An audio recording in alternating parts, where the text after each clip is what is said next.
C'est bon? Bonjour, mon nom est Gilles Kreupelens. Je vais vous parler de l'utilisation du marketing. Laurent, tu as déjà une question?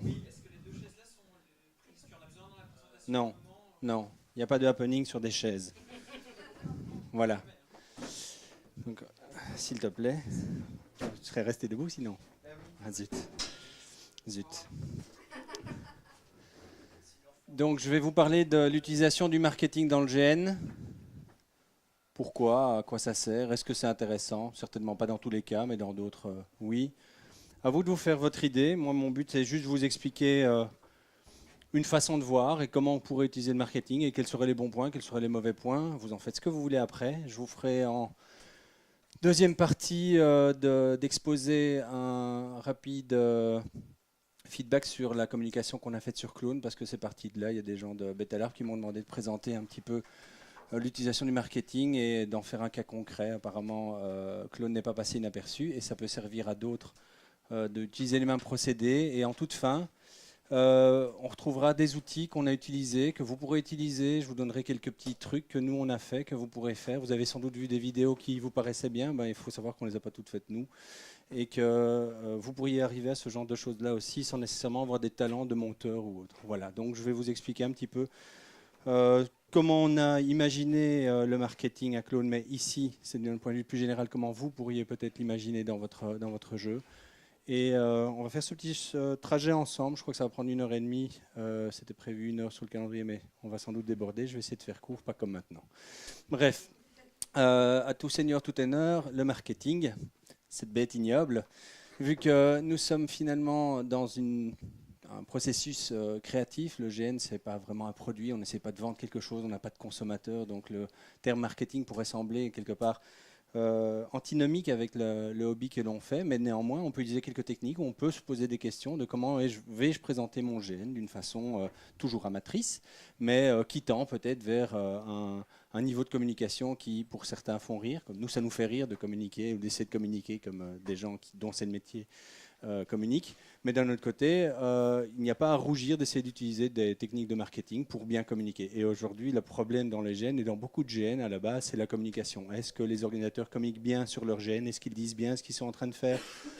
Ou au contraire, ils disent je fais un GN Medfan. Et alors là, c'est l'imaginaire. Donc du coup, euh, pour la définition du marketing, bon, je ne vais pas rentrer dedans. Mais le marketing, en gros, ça essaie de vous faire bouffer n'importe quoi dont vous n'avez pas besoin. Ce n'est pas le but pour le GN. Le GN, est-ce que c'est un produit? Est-ce que c'est un service par rapport à une offre qu'on voudrait mettre sur le marché du joueur GNistique qui aimerait bien essayer de s'accaparer ce GN, participer? Pourquoi votre GN plutôt qu'un autre? Est-ce qu'on doit le positionner comme ça, oui ou non? Ben, a priori, c'est une mauvaise idée. Je vais vous expliquer pourquoi. Le GN, si on veut essayer de définir le GN en termes de marketing, à nouveau, c'est deux univers qui, pour moi, ne se fusionnent pas bien. On n'est pas du tout dans la présentation d'un produit, dans la présentation publicitaire de quelque chose pour un grand public, a priori. Le GN, c'est plus un service qu'un produit. On n'est pas en train de vendre quelque chose qui est terminé. On n'est pas en train de vendre non plus. On est en train de proposer un service à qui? À des participants qui pourraient venir et œuvrer et participer à l'élaboration de ce qu'est le GN. Donc le GN, c'est quoi? C'est une œuvre collective. C'est un média de narration qui a cette spécificité de finalement avoir autant de récits que de participants. On leur propose de venir créer une œuvre artistique, c'est plus ou moins vers ça qu'on va dans le futur, on l'a vu dans un atelier précédent, de créer une œuvre, de participer à cette œuvre, une œuvre collective, et on leur donne le canevas. Le canevas, c'est le service. Voilà ce que nous, en tant qu'organisation, on vous propose et on vous dit le GN dans lequel vous allez pouvoir créer avec nous, eh bien, ça va s'articuler comme ça. Ça, c'est vraiment ce qu'on entend par un service. L'œuvre en soi, à savoir le GN, mais le GN tel qu'il est vécu, c'est-à-dire tous ces récits différents, ça n'a pas de valeur. Ça n'a pas vraiment beaucoup de valeur. On ne sait rien en faire d'un GN une fois qu'il a été fait. Ce sont les souvenirs qu'on a en tête. C'est éventuellement quelques images et on fait un montage parce que c'est chouette de revoir, même si on est toujours, on va dire, surpris par les images par rapport à ce qu'on a vécu.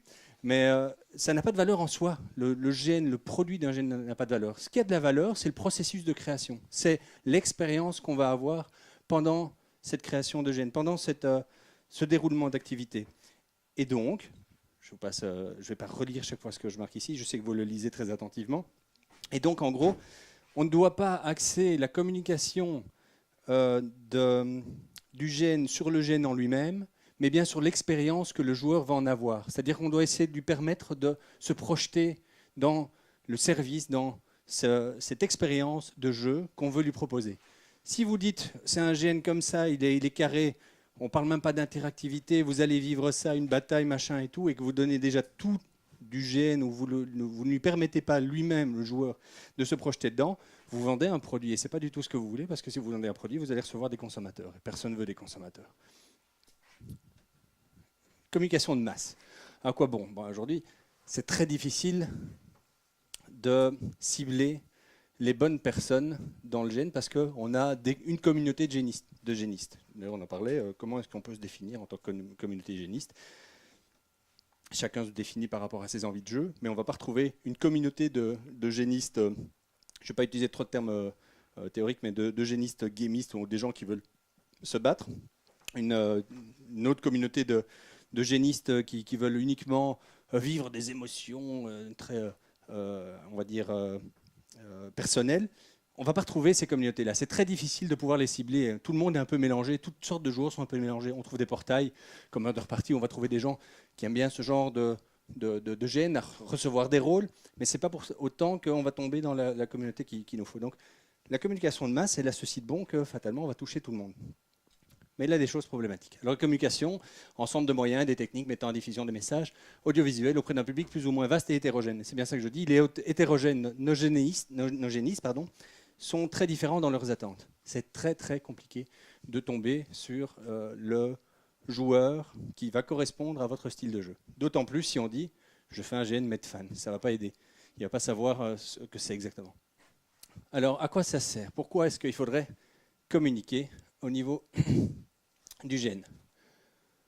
Tout simplement parce que vous allez définir ce que vous voulez faire, votre intention, vous allez dire quel est votre gène et vous allez l'expliquer d'une façon qui va permettre aux gens qui pourraient être intéressés par ce gène de venir et pas dire venez à mon gène, c'est génial. Donc quoi? On a un contrat moral clair, c'est-à-dire que les insatisfactions structurelles, ça veut dire quoi? C'est que je vais m'inscrire dans un gène où je ne veux pas de combat et c'est un gène où il n'y a que du combat. Si on ne me l'a pas dit et que je m'inscris, c'est clair que ça ne va pas se fonctionner. Et ça ne pourra pas fonctionner. C'est structurellement impossible que ça fonctionne. C'est-à-dire qu'on me propose un gène à combat et je ne veux pas faire de combat, ou je suis en chaise roulante, ou j'en sais rien. S'il n'y a pas ce genre de communication, fatalement, vous allez avoir des gens qui vont venir à votre GN et qui n'ont pas du tout envie de faire ce que vous avez proposé. Donc tout le monde est d'accord qu'il faut communiquer. Ce n'est pas quelque chose de fondamental que je vous explique ici.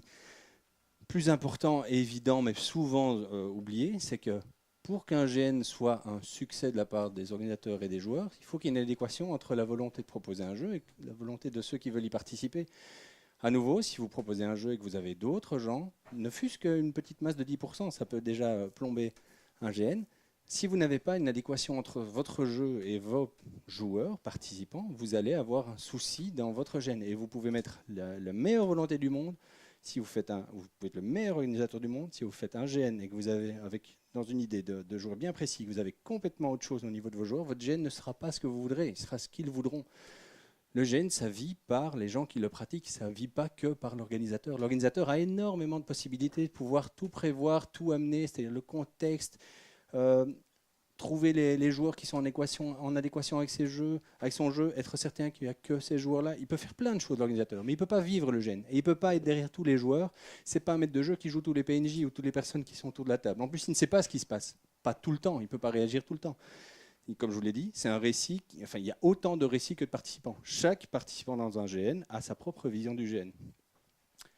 Le rayonnement dans le milieu. Alors, ça c'est intéressant à partir du moment où vous voulez jouer avec ça. Je parle à nouveau, vous prenez ce que vous voulez dans ce que je vous explique ici. L'engouement personnel et l'émulation collective, la fierté de participer à un GN peut être proportionnelle au fait que ce GN a une grosse image et il est vu et que tout le monde connaît. On sait très bien que par exemple des masses larves amènent une notion d'enjeu pour certains joueurs. Pourquoi? Parce qu'il y a beaucoup de personnes qui y participent, il y a une sorte de visibilité de ces masses larves et ça devient important d'être le chef de la faction machin avatar. Ah, c'est toi le chef de la faction machin avatar. Il y a une sorte de fierté pour ces gens-là de participer à un événement tel qu'Avatar. Je vois que tout le monde sourit et c'est bien normal, vous êtes à Betalarf ici. Mais d'un autre côté, ça peut participer à l'engouement personnel de certains de vos joueurs que de participer à un jeu qui a un fort rayonnement. Ah, t'as joué à ça? Bah, je sais pas ce que c'est. Ah, t'as pu trouver une place à ça, tu vas jouer, ah, t'as de la chance, c'est super. Ah oui, je suis content. C'est du marketing encore, hein. On joue sur, quelque part, des fibres qui sont peut-être pas les fibres les plus nobles qu'on peut imaginer dans la communauté du GN, mais ça peut vous aider à avoir un joueur qui a de l'engouement par rapport à votre jeu. Alors, s'il table avec votre jeu et qu'en plus ça lui donne une petite partie d'engouement, n'hésitez pas, faites-le si vous le souhaitez. À nouveau, c'est votre stratégie de communication. Et aussi, au tout début, quand vous n'êtes pas connu, vous devez faire très attention à la façon dont vous allez communiquer dès le départ, parce que c'est là où vous allez susciter ou permettre aux gens d'avoir des a priori, et vous allez pouvoir un peu orienter ces a priori. Donc plus clair vous êtes et plus précis vous êtes lors de votre communication, moins vous dévirez de votre intention, ou d'autres vous percevront avec un a priori qui dévie de votre intention. BAO, bouche à oreille, très important aussi, parce que c'est finalement comme ça que ça fonctionne un peu dans notre milieu. Comme c'est toutes des poches, et je vous ai dit, vous ne savez pas toucher il n'y a pas une communauté de GNistes qui n'attend que votre style de jeu. Vous allez devoir toucher 2, 3, 4, 5, 10, 15, et puis il y a un effet d'emballement. Joueurs qui correspondent exactement à ce que vous voulez faire, parce que ceux-là connaissent des gens qui ont les mêmes envies et qui seront vos meilleurs, quelque part, évangélistes pour trouver les joueurs qui correspondent à votre jeu. Donc faites très attention dès que vous commencez à communiquer sur votre jeu, parce que la moindre déviation, vous allez avoir d'autres gens, même si vous le communiquez bien, vous allez de toute façon avoir des déviations. Donc c'est d'autant plus important de ne pas dévier dès le départ. Comment se présenter?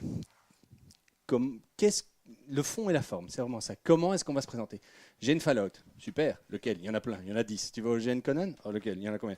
Donc, tu vas au GN Medfan? Ça vous a fait rire tantôt. Mais moi, quand on me dit un GN Fallout, c'est la même chose qu'un GN Medfan. Je ne sais pas ce qu'il y a derrière. Je vois le monde, ok, mais ça ne me dit rien du tout de ce que c'est le GN.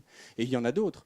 Donc, pour moi, il n'y a pas de spécificité à GN. Pourquoi est-ce que j'irais? Qu'est-ce qui m'attirerait plus? Oui, si j'aime bien le jeu Fallout, j'irais peut-être. Mais si ça se limite à ça, effectivement, il y a une tranche de joueurs qui se limite à ça. Et si vous présentez votre jeu que comme ça, vous allez avoir des joueurs qui aiment bien le Fallout, quoi qu'il y ait derrière. C'est un choix à nouveau. Si vous voulez davantage préciser et avoir les joueurs que vous voulez vraiment avoir, vous allez devoir un peu plus parler de ça. Donc, rapidement, dans le GN, il y a plusieurs axes, plusieurs spécificités de la pratique. On va dire que c'est un événement. En règle générale, un GN, c'est un événement. C'est pas genre il se passe rien et tu reçois une lettre. Non, non, c'est un événement. Il va se passer quelque chose. On doit s'inscrire. Il y a un endroit où il faut aller. C'est ce qu'on appelle le côté événement.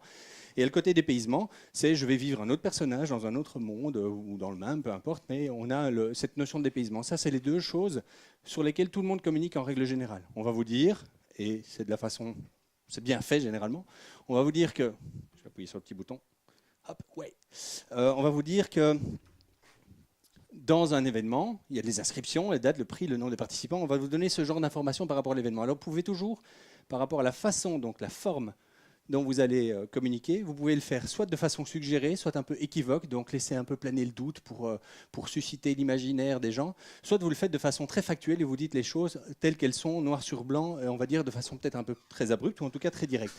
Et dans les deux cas ici, dans les deux choses qu'on va discuter, l'événement et le dépaysement, si vous utilisez la façon équivoque, donc une forme équivoque, une forme suggérée par rapport à l'événement, et pas dire tiens le prix, oui mais le prix, tu sais, ça sera pas trop cher, ça sera... Non, à un moment il faut que ça devienne très factuel, ou sinon les gens vont commencer à se dire oui mais tu sais, c'est en Belgique, mais c'est un lieu secret, tu le découvriras. Oui, et combien de jours? Tu viendras vendredi, et puis Donc, effectivement, il faut qu'à un moment, l'événement soit très factuel. Parce que si vous êtes équivoque, il y a une méfiance. On va dire, mais attends, je m'inscris à quoi? Là, c'est la partie très factuelle du jeu dont on a besoin, et il faut qu'elle soit factuelle. C'est donc adapté à la demande. Et en règle générale, c'est bien fait. À ce niveau-là, je ne vous apprends rien, et c'est la façon dont il faut le faire. Le dépaysement, c'est plus compliqué, parce qu'il n'y a pas vraiment une bonne façon de faire. Si vous êtes trop équivoque par rapport au monde, au personnage, vous allez dire, oui, tu vas vivre dans un monde futuriste avec des fusées, et des maisons en verre, et les gens volent dans le ciel, et c'est le futur dans 50 000 après Jésus-Christ. Et voilà. Et les gens vont commencer à fantasmer, ils vont dire c'est génial, je vais voler, ils vont avoir des roquettes dans le dos et tout. Enfin, il risque d'y avoir un problème de gestion de l'attente du participant. Parce qu'on est quand même, on fait du gène, quoi. Vous regardez des films avec des budgets colossaux, dont ils peuvent en plus choisir l'angle d'attaque dans un endroit bien spécifique, ça ressemble parfois à du carton-pâte. Alors imaginez un gène en 360 degrés non-stop, avec le budget de 2 filets et une aiguille, comment est-ce que ça va rendre finalement? On sait que quand on est dedans, c'est super. Hein. Ce qui m'amène au côté factuel. Si vous présentez votre gène de façon trop factuelle, à savoir, bon ben c'est un truc où on a loué une salle, il y aura de la lumière, vous aurez un costume, ça va être chouette. Et regarde, on a fait une vidéo du dernier, comme ça tu sais exactement comment c'est. Je prends un accent belge parce que ça fait rire. Et donc, qu'est-ce que vous allez faire là? Vous montrez une belle vidéo du dernier GN. Et je suis sûr que vous avez tous déjà vu des vidéos de GN. C'est pas bien, hein? C'est très factuel. Donc là, vous ne mentez pas sur le produit. Quoique, vous mentez sur le produit parce que vous montrez une vision qui est extérieure. Quand on est dedans, les choses prennent une autre fragrance, elles ont une autre valeur. On est dedans, on a envie d'y croire. Ici, vous le remontez à quelqu'un. Parfois, on de montrer, mais pas regarde, c'est notre GN. Oui, mais la vidéo, on s'en fiche, c'est pas important. Parce que fatalement, c'est pas joli quand on le montre. Et donc, il faut trouver une espèce d'harmonie ou un équilibre entre le côté très factuel et le côté un petit peu suggéré. Il ne faut pas trop suggérer, sinon les gens vont s'attendre à des monts et des merveilles que vous n'allez pas leur donner. Et il ne faut pas trop être factuel, parce qu'en fait, c'est mieux qu'une vidéo, un GN. Quand on est dedans, vraiment, ça rend mieux que ce qu'on montre. Donc, essayez de trouver un bon juste milieu. Ne faites ni l'un ni l'autre à l'extrême. Et ça, c'est à vous de voir ce que vous voulez faire. Alors, un troisième point qui est souvent oublié, malheureusement, c'est que le côté interactif du GN est évident et implicite. C'est un GN, c'est interactif. Mais qu'est-ce que ça veut dire l'interactivité pour le joueur? Jusqu'à quel point peut-il influencer le récit? Et on va voir tantôt les erreurs à ne pas commettre par rapport à ces communications. On ne communique pas assez sur jusqu'à quel point le joueur peut influencer le jeu. Et généralement, c'est très compliqué parce qu'on n'a pas une culture de communication par rapport à ça. Par rapport à l'interaction, c'est un sujet qui n'est pas tellement débattu finalement. Si vous êtes équivoque et que vous ne dites pas que les joueurs peuvent vraiment faire quelque chose, et genre vous allez vivre plein de scènes avec des PNJ qui ont fait plein de trucs et vous serez assis et vous verrez tout ce qui se passe, et vous avez tous vécu ça dans certains GN, j'ai l'impression d'être spectateur, et ben le joueur va se dire, il y a peut-être je vais rien faire, t'es sûr qu'on peut faire quelque chose? On dirait que c'est bizarre, là, on joue tous des morts pendant 2 jours et on ne peut pas bouger. Ça a l'air un peu spécial comme interaction. Donc il y a des choses qu'il faut essayer d'éviter. La même chose au niveau factuel, et ça c'est peut-être un plus si vous voulez le faire, vous pouvez aller jusqu'à un point où l'interaction que vous proposez aux joueurs leur fait penser qu'ils sont co-organisateurs. Oui, mais tu sais, c'est toi qui vas créer tu devrais créer un scénario qui se passe vendredi pour toi. Mais c'est chouette, c'est interactif. Tu vas pouvoir faire ce que tu veux et l'influencer comme tu veux. En fait, moi, je fais rien, tu fais tout. Et donc, d'un autre extrême, il faut faire attention à ce que les joueurs aient l'impression qu'il y ait des gens en commande et que ça ne soit pas tout délégué chez eux. Je presse contre la chapelle d'un précédent atelier que j'ai fait ou une démonstration ici qui était de la narration commune. Mais si on parle de communication, donc voilà, ça c'est 3 petites choses. Et l'interactivité, c'est quelque chose qui est propre à notre jeu et avec lequel on peut jouer beaucoup plus dans notre communication qu'on ne fait pas assez souvent. Et là, je vais rebondir tantôt sur le fait qu'on puisse donner un peu d'interactivité avant même que le jeu commence. Quelle façon se présenter?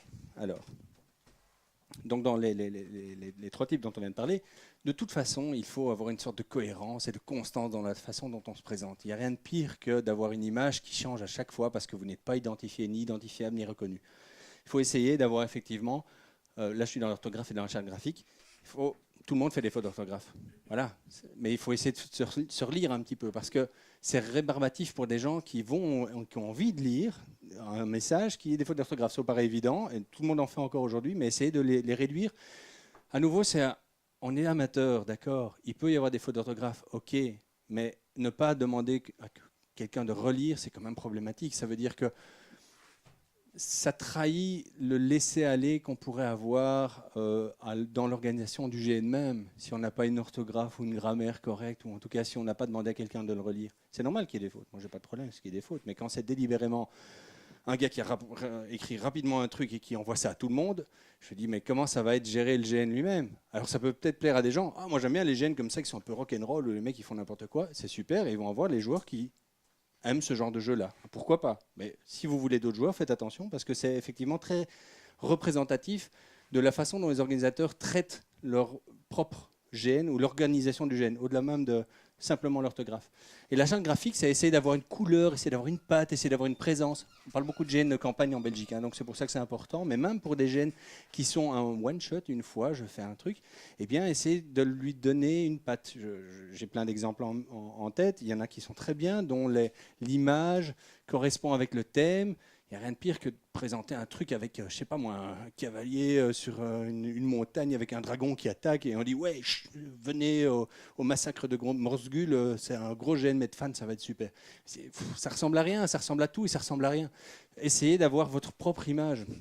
On va revenir après sur la spécificité plutôt que la différence, mais c'est important d'avoir sa propre image, d'y réfléchir avant. À quoi devrions-nous ressembler? Et est-ce que notre image va-t-elle être en rapport avec le contenu de notre jeu? Ça, c'est la cohérence. Il faut une cohérence dans tout ce dans tout ce qu'on communique. Et pas juste, ouais, j'ai trouvé un super JPEG sur Internet, je l'envoie et je mets un message derrière, c'est super. Ouais, j'en ai trouvé un autre. C'est un autre artiste, c'est pas la même patte, c'est plein d'autres choses. Ça va pas essayer de trouver quelque chose qui soit une ligne de conduite dans votre message. Ça va fidéliser les gens au premier abord, c'est-à-dire ils auront vu ce logo, cette couleur, votre patte, ils l'auront vu, ils le reverront une prochaine fois sur Facebook, newsletter ou quoi que ce soit, ils sauront déjà que c'est vous qui continuez à leur parler. Et donc ils sont dans le même contexte, sinon ils risquent de passer à côté de certains messages qui pourraient les intéresser. Spécificité, différence. C'est important pour moi, à nouveau, c'est pas obligé, mais c'est important pour moi de se rendre unique, de mettre en avant sa spécificité, de ne pas parler de sa différence. Genre, j'ai un monde chez moi, les épées, elles sont à plus 2 d'être à plus 1, ou chez moi, il y a 37 dieux. Tu te rends compte, 37 dieux? Chez moi, il n'y a pas de dieu. Complètement, c'est génial, il n'y a pas de dieu.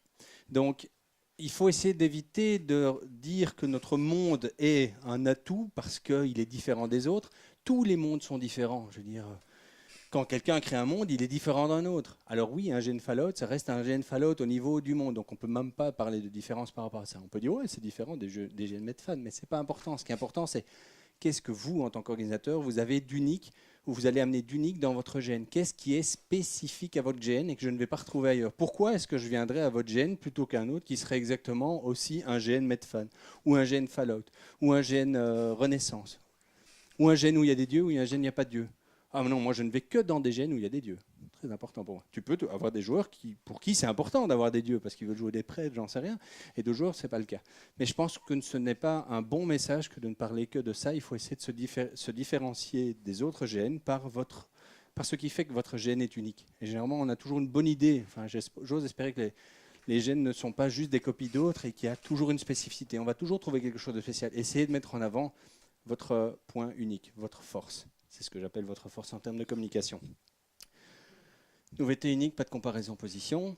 Faille inconnue, oui. Si vous avez... Faites amende honorable avant même que ça arrive. Si vous avez un problème, vous avez un risque, ah mais ça par exemple, on ne sait pas comment on va le gérer, ou vous le dites, c'est toujours mieux de le dire avant plutôt que de s'excuser après, parce qu'en plus ça sert à ce que les joueurs soient préparés, qu'il y ait peut-être un couac par rapport à ça.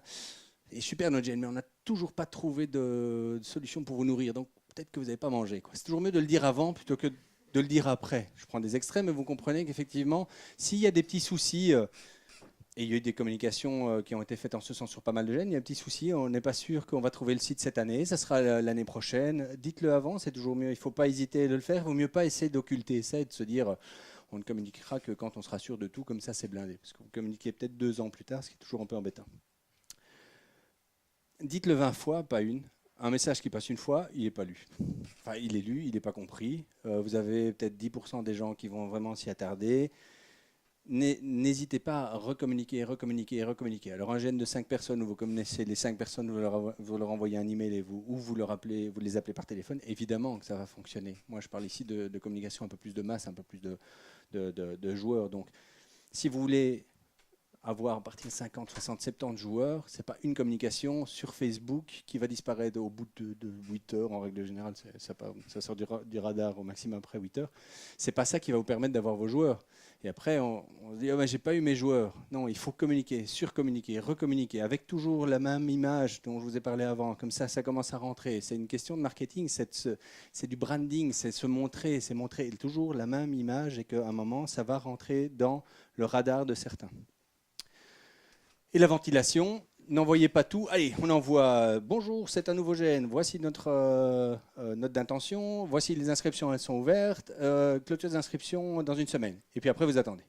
Mais vous avez tout ça en une fois le premier jour. Non, il faut ventiler.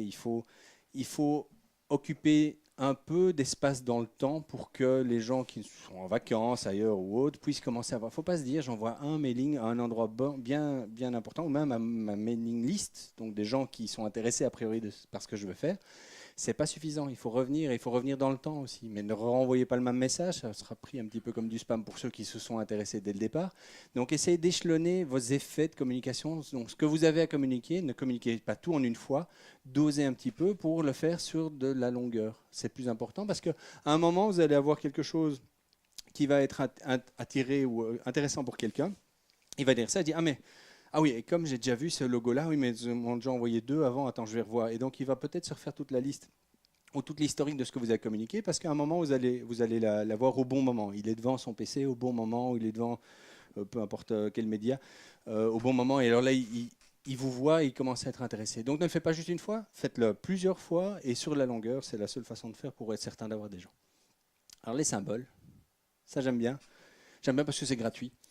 C'est gratuit et pour 20 symboles que vous utilisez dans votre communication, donc du symbolisme pour une date anniversaire, un petit clin d'œil sur quelque chose que certains remarqueront pas, pour 20 symboles que vous mettez, il y en a peut-être un qui est perçu par les gens. Et encore. Hein. Donc c'est plus pour vous que vous le faites et quelque part, ah oui, c'est important, sur les 20 symboles, il y en a un qui est perçu, mais il y en a sans doute 15, 16 qui sont sentis.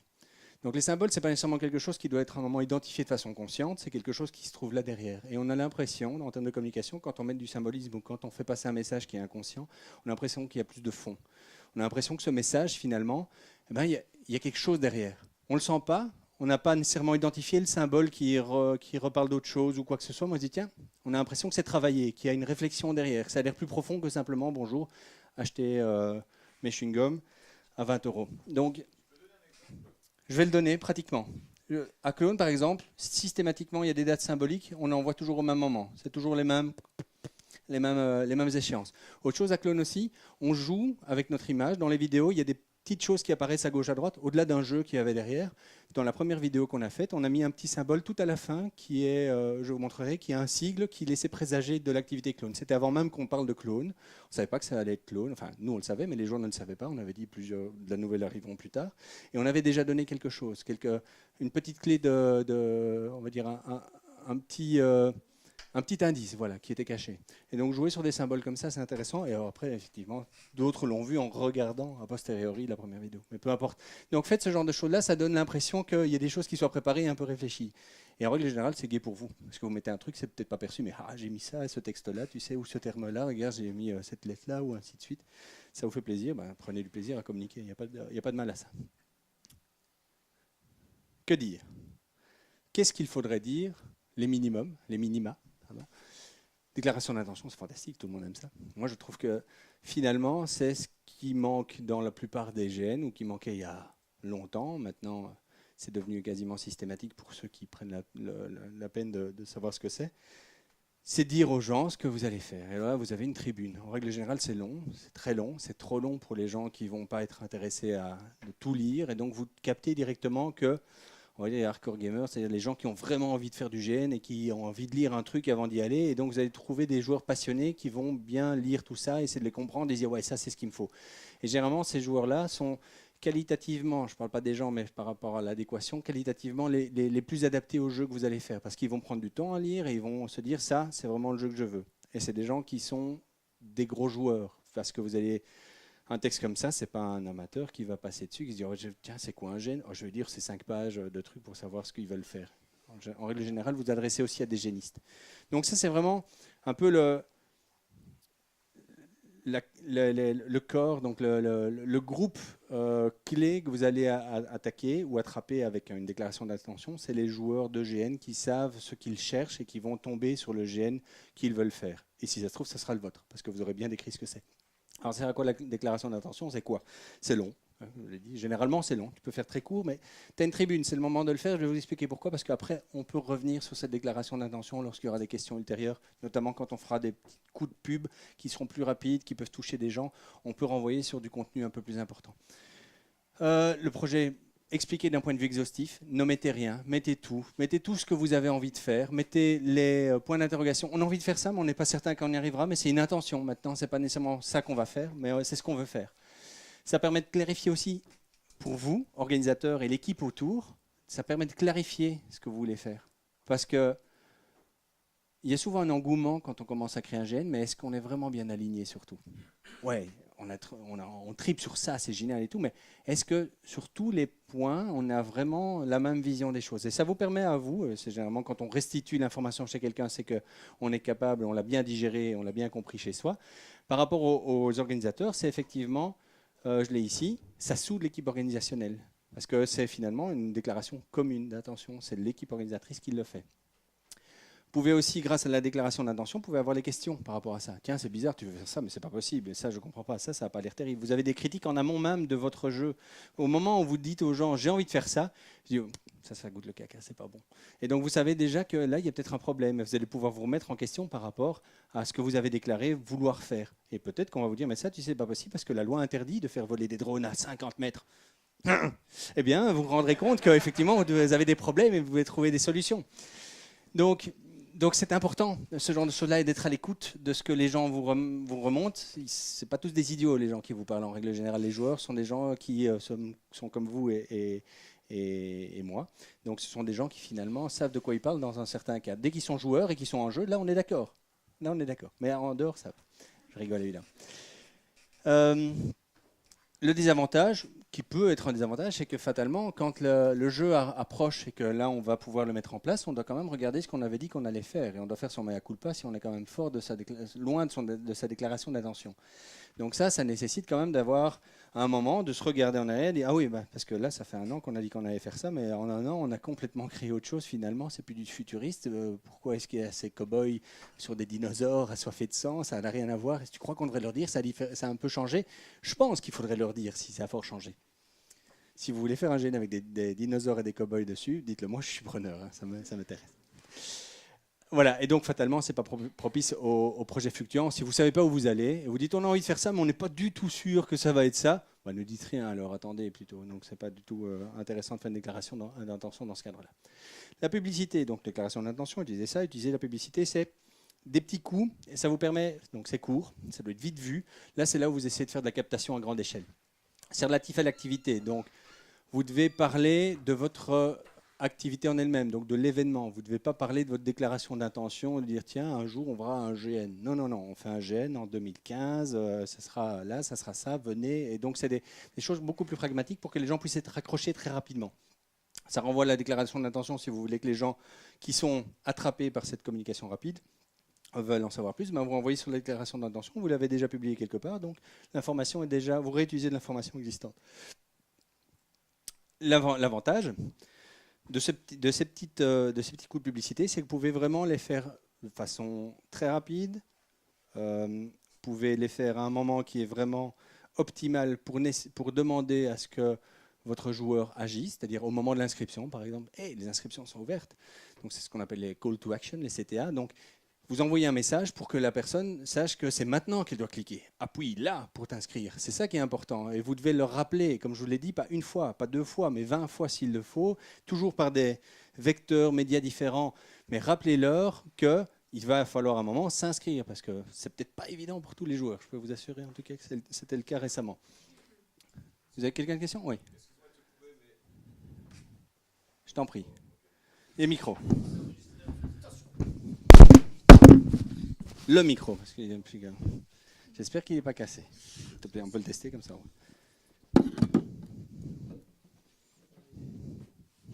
Ça va? Pardon. Minute de silence pour le micro.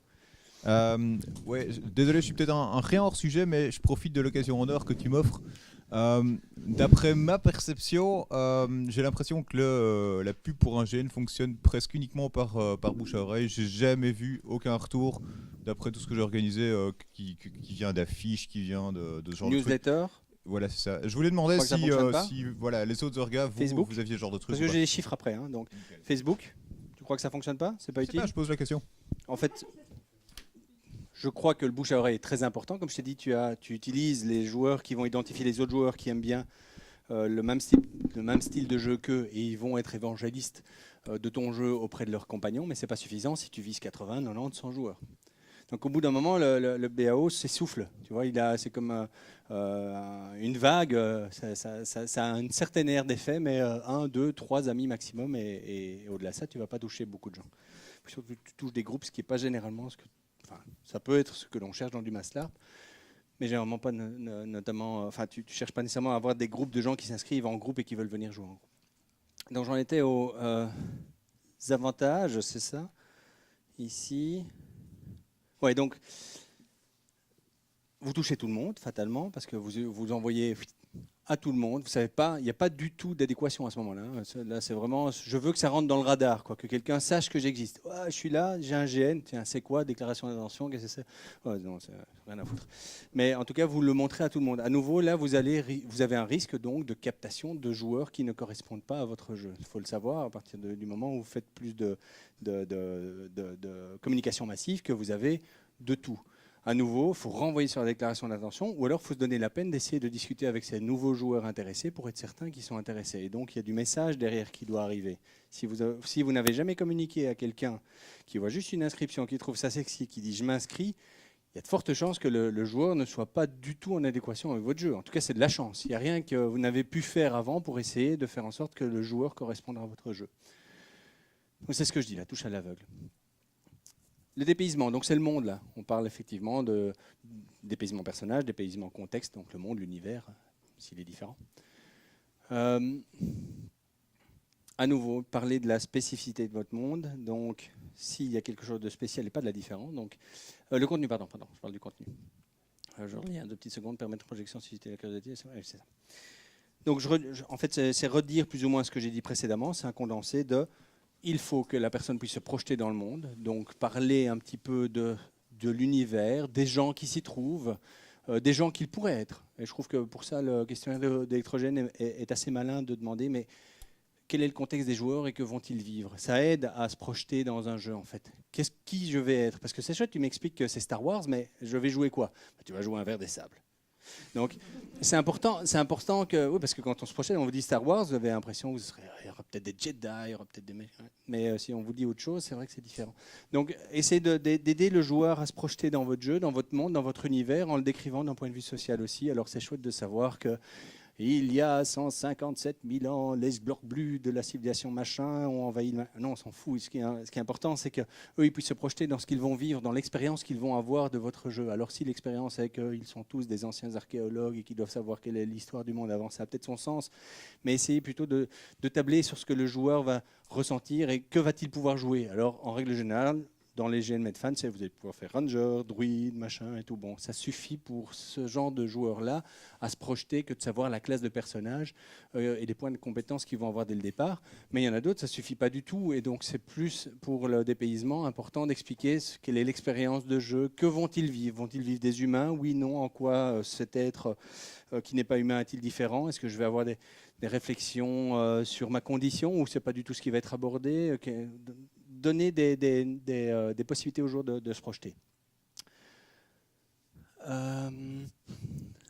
L'avantage, effectivement, c'est qu'à partir de ce moment-là, le joueur se projette lui-même dans votre jeu. Jusqu'à avant, déclaration d'intention, c'est vous qui présentez un jeu, mais vous ne donnez pas l'occasion au joueur de nécessairement se projeter dans l'univers, dans le monde, en tant que personnage. Parce que le seul vecteur qu'il a, ou le vaisseau qu'il a, c'est le personnage. Et c'est ça qui est important pour lui, c'est qu'il va utiliser ce personnage pour vivre le gène que vous lui proposez.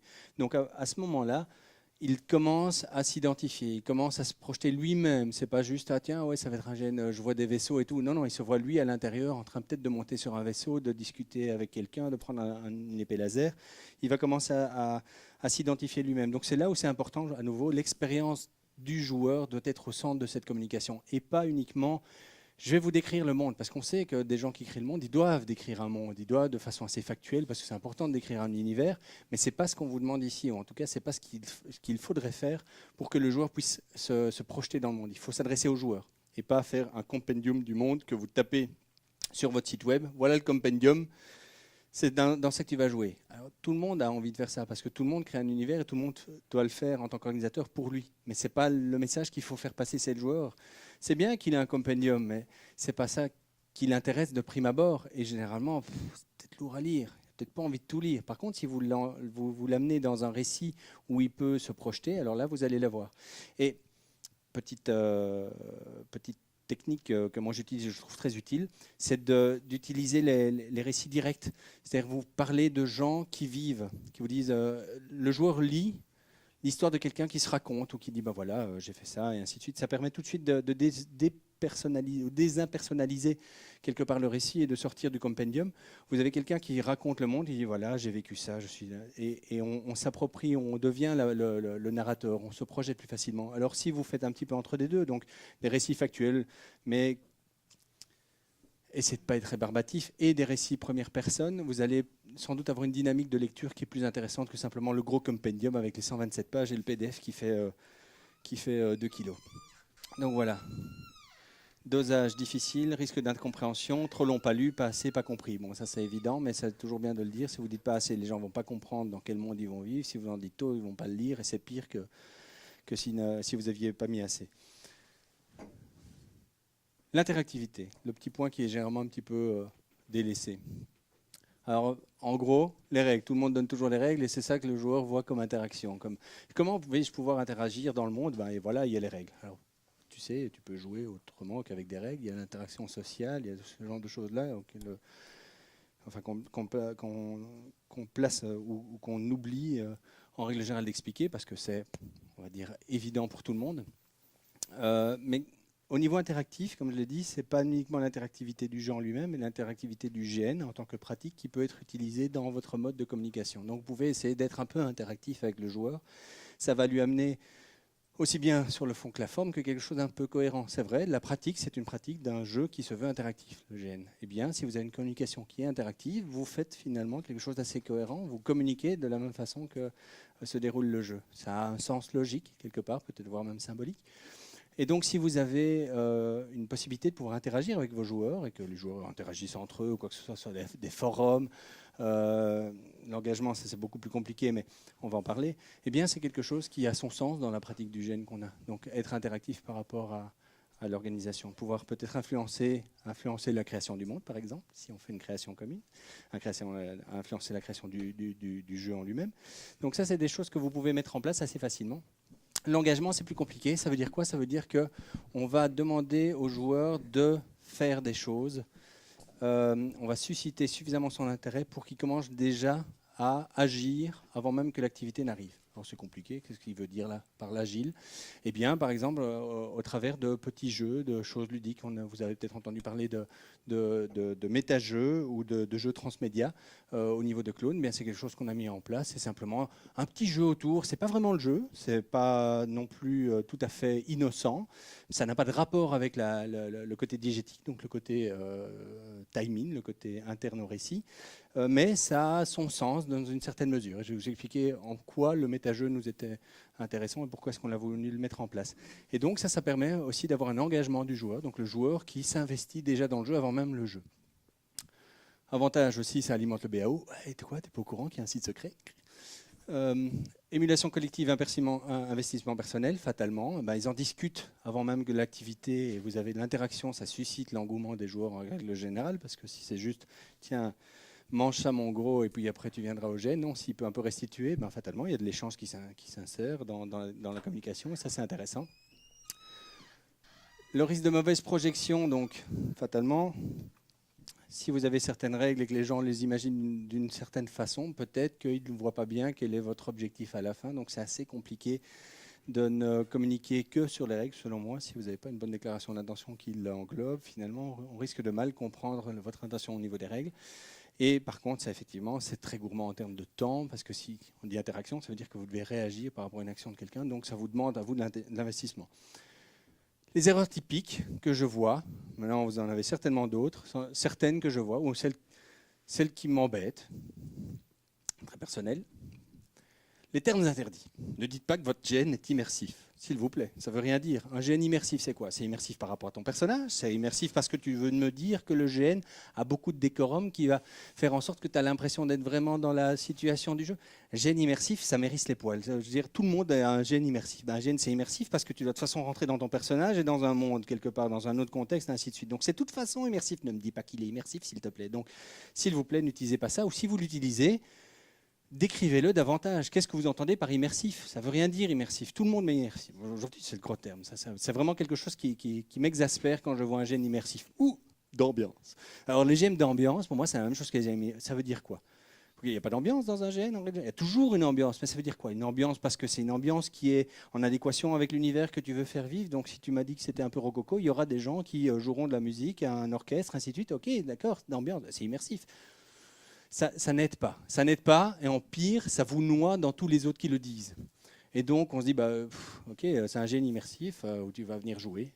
un personnage, ouais, ok, dans un monde original ou pas, mais ça va être chouette. Donc ça ne veut rien dire pour moi. Un gène à intrigue, c'est le même genre. Pour les gènes, il y a toujours des intrigues. Ah oui, mais nous, on fait que des intrigues. C'est-à-dire que, tu vois, c'est super compliqué. Tu dois découvrir des trucs chez les autres. Mais dans tous les jeux, ou presque, les jeux transparents, on s'entend, mais dans la majeure partie des jeux, il y a toujours des intrigues. Tu dois essayer de faire quelque chose. Parce que si tu sais tout dès le départ, je ne parle pas de gènes transparents, si tu sais tout dès le départ, fatalement, il doit y avoir des intrigues, ou sinon il n'y a plus de jeu. Donc, c'est des choses, c'est des termes qu'on voit partout. Je ne sais pas si vous les avez vus, comme moi je les vois, mais je les vois souvent, ces termes-là. Et ces termes-là, ils ne me parlent pas. Ou en tout cas, ils ne m'aident pas à comprendre en quoi le GN est spécifique, ni différent. D'ailleurs, ça ne veut rien dire pour moi. Est-ce que quelqu'un se dit, ben, tiens, quand on me dit ça, je vois exactement de quoi il veut parler, ou en tout cas, ça élimine d'office toutes sortes de gènes. Parce qu'un gène Medfan, Medbourg, il est immersif, hein. Ils vont vous le dire qu'il est immersif. Ah oui, il est immersif parce que j'ai mis 3 draperies et il y a des torches. C'est super immersif, j'ai l'impression d'être au Moyen-Âge. Donc, tout le monde est immersif. Moi, ça me dit rien. Quelqu'un lève la main là-dessus par rapport à immersif ou des termes comme ça vous paraît clair?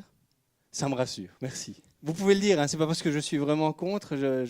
J'aime bien que les gens ne soient pas d'accord avec moi. On n'en parlera plus après, mais je veux dire, j'ai pas de problème avec ça. Non, non, pas de souci. Donc, les joueurs peuvent influencer l'histoire. Ça, on dit souvent. Ah, les joueurs peuvent influencer l'histoire. Ouais, c'est le principe du gène. Ah, oui, non, ils peuvent vraiment influencer l'histoire parce que chez nous, tu vois, c'est pas préécrit, quoi. Je veux dire, ouais, ok, c'est un peu le principe, ou en tout cas, bon, je veux dire que quoi. Avant, c'était de l'illusion. Hein, on en a parlé dans un atelier précédemment. C'était de l'illusion. Ils pouvaient pas influencer l'histoire. Maintenant, ils font pas la différence, mais ils peuvent influencer l'histoire. Parce que quand c'est de l'illusion, tu vois pas la différence. Hein. Tu sais pas si c'est vrai ou c'est pas vrai. Tu as l'impression d'influencer l'histoire. Non, ça veut rien dire que les joueurs puissent influencer l'histoire. Oui, mais voilà. Donc pour moi, c'est des choses qu'on voit souvent, mais c'est pas des choses qui démarquent. Et en pire, si l'organisateur se sent obligé de le dire, c'est que c'est peut-être pas évident pour lui. Alors moi, ça me donne pas confiance par rapport à un gène, en règle générale. Vanter les mérites de la cuisine, c'est là je l'aime bien. Je l'aime bien parce qu'elle est encore courante et tout le monde trouve ça chouette. Hey, mais chez nous, on a la table de panda. Ouais, la table de panda, vous ne les connaissez pas. Ils font très bien, c'est super. Et vous l'avez tous, vous en rigolez parce que vous le voyez. Mais chez nous, vous avez bien mangé, c'est la table de panda. Ben moi, je suis joueur. Je vois ça, je me dis ça, c'est un joueur pour consommateur. S'il est en train de me dire que la valeur de son gène, c'est la façon dont je vais bouffer, eh ben, il est en train de me dire que son gène, c'est une sorte de produit. Alors qu'il ne s'étonne pas qu'il ait des joueurs qui soient comme des consommateurs s'il présente lui-même son gène comme, on va dire, un produit. Et si votre différence, votre spécificité, elle se retrouve dans les assiettes, ouais, ok, bah alors c'est d'abord un banquet et puis autour il y a un gène, quoi. Je ne comprends pas très bien pourquoi est-ce qu'on devrait vanter la curry. On mange bien chez nous. Oh, mais chez nous, on dort bien. Ah, mais chez nous, on s'amuse bien. Non, ça ne veut pas dire grand-chose. Et puis, je vous le dis, ça induit, je pense, un comportement de consommateur, donc de client. En présentant votre GN, des points forts qui peut être... qui est un argument qu'on oppose ou qu'on envoie à des gens qui passent des vacances au Club Med, vous avez bien mangé un super buffet, bah vous étonnez pas d'avoir des gars qui viennent comme s'ils venaient au Club Med et qui vont râler parce qu'ils ne mangent pas bien. Trop de termes théoriques. Alors on aime bien, c'est la mode, hein, pour l'instant, il y a un peu, depuis 3-4 ans, je dirais peut-être un peu moins. On parle de théorie et les gens trouvent ça super, finalement, c'est plus un terme, c'est plus mal de parler de la théorie. Et donc du coup, on en met dans toutes les sauces et tout, et alors il n'y a personne qui comprend, parce qu'il y a quelques gens qui comprennent et d'autres qui disent, hein, ouais, GNS, ouais, moi je suis plutôt S, N, un peu... Bon. Donc... Alors, on peut en rire. À nouveau, le second degré permet de s'en sortir. D'ailleurs, on avait fait une phrase qui était imbitable sur notre déclaration de clone et qui était extrêmement théorique et très juste, je pense. La phrase était très juste, mais même ceux qui savaient de quoi on parlait avaient difficile de suivre. Donc, on peut en rigoler, mais n'utilisez pas vos termes théoriques quand vous vous adressez effectivement à tout le monde, même si c'est sur un portail spécialisé, on va dire spécialisé. Comme électrogène qui a l'habitude de parler de ces termes-là, c'est pas nécessairement évident que tout le monde le comprenne. Donc évitez, mettez-en si ça a son sens pour pouvoir effectivement différencier si vous voulez aller jusqu'à une certaine pertinence dans votre propos. Mais il faut éviter de faire ça de la même façon que vous ne devez pas utiliser les termes trop spécifiques à votre univers parce qu'il est génial votre univers. Vous l'avez créé avec tous les copains, il est super. Et tu sais quoi, chez nous il y a des sblorbs et les sblorbs ils ont 3 bras et ils ont disparu il y a 15 ans. Et tu vas voir la grande guerre de machin, de Cadrak, et bien c'est à cette guerre-là que le premier des Érus a réussi à voler le médaillon des Akars et c'est là que les Irbouffes se sont réveillés. Alors voilà, ça c'est super, mais personne ne comprend rien. Allez, ça a l'air chouette, ça a l'air riche ce monde. Non, ça n'a pas l'air riche, ça a l'air juste incompréhensible, on ne sait pas ce que c'est. Oui, mais chez nous, c'est original parce que les elfes, on les appelle autrement et alors ils sont bleus, enfin, tu vois. Non, il ne faut pas expliquer des choses qui ne sont pas compréhensibles par rapport aux termes. Si vous expliquez votre monde, essayez de l'expliquer d'une façon à ce que quelqu'un qui n'en fasse pas partie puisse le comprendre. Donc c'est peut-être très clair pour vous en tant qu'organisateur qu'il y a des dieux, il y a 15 dieux, et donc vous allez utiliser le nom de ces dieux-là parce que pour vous, vous les avez utilisés très souvent. Mais quelqu'un qui va lire les premiers textes, il va peut-être rien comprendre. Alors, bien fait, et c'est très subjectif, bien fait, ça peut être une accroche parce qu'on est un petit peu dans l'imaginaire et la personne va pressentir qu'il y a quelque chose derrière, elle va vouloir creuser. Mais pour 10 bien faits, il y en a 9 pas bons du tout. Hein. Donc c'est en règle générale, essayez d'éviter les termes qui soient trop hermétiques de votre monde. Donc voilà, adaptez votre message à quelqu'un qui n'y connaît rien, aussi bien en matière de GN, parce qu'il n'y a pas que les anciens génistes qui sont susceptibles de venir jouer chez vous, et tant mieux si vous avez des nouveaux. Et même chose pour votre univers, il faut adapter, il ne faut pas leur parler de termes qui sont incompréhensibles. Erreur de stratégie, là c'est plus comment est-ce qu'on aborde sa communication en règle générale.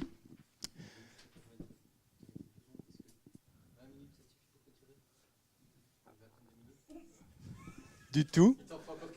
Il m'en faut 1 heure encore au moins, mais je vais aller vite. Je vais aller très vite. Ah, moi je continue. Ah mais si je suis tout seul, je peux continuer tout seul. Il n'y a personne après moi? Bon voilà. Ah voilà. Ah toi tu es juste après moi? D'accord. Bon alors je vais faire vite. Lila. Les joueurs peuvent influencer l'histoire.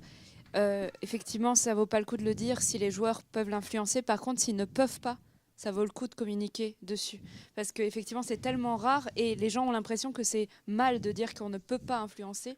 Alors, enfin, les orgas ont l'impression qu'il ne faut pas dire qu'on ne peut pas influencer, alors que ça peut être un argument de vente à part entière de dire mon GN ne peut pas être influencé. Mon but est de faire vivre quelque chose aux joueurs qui sera dirigiste et je veux le défendre. Ça a son sens, on ne le voit pas souvent.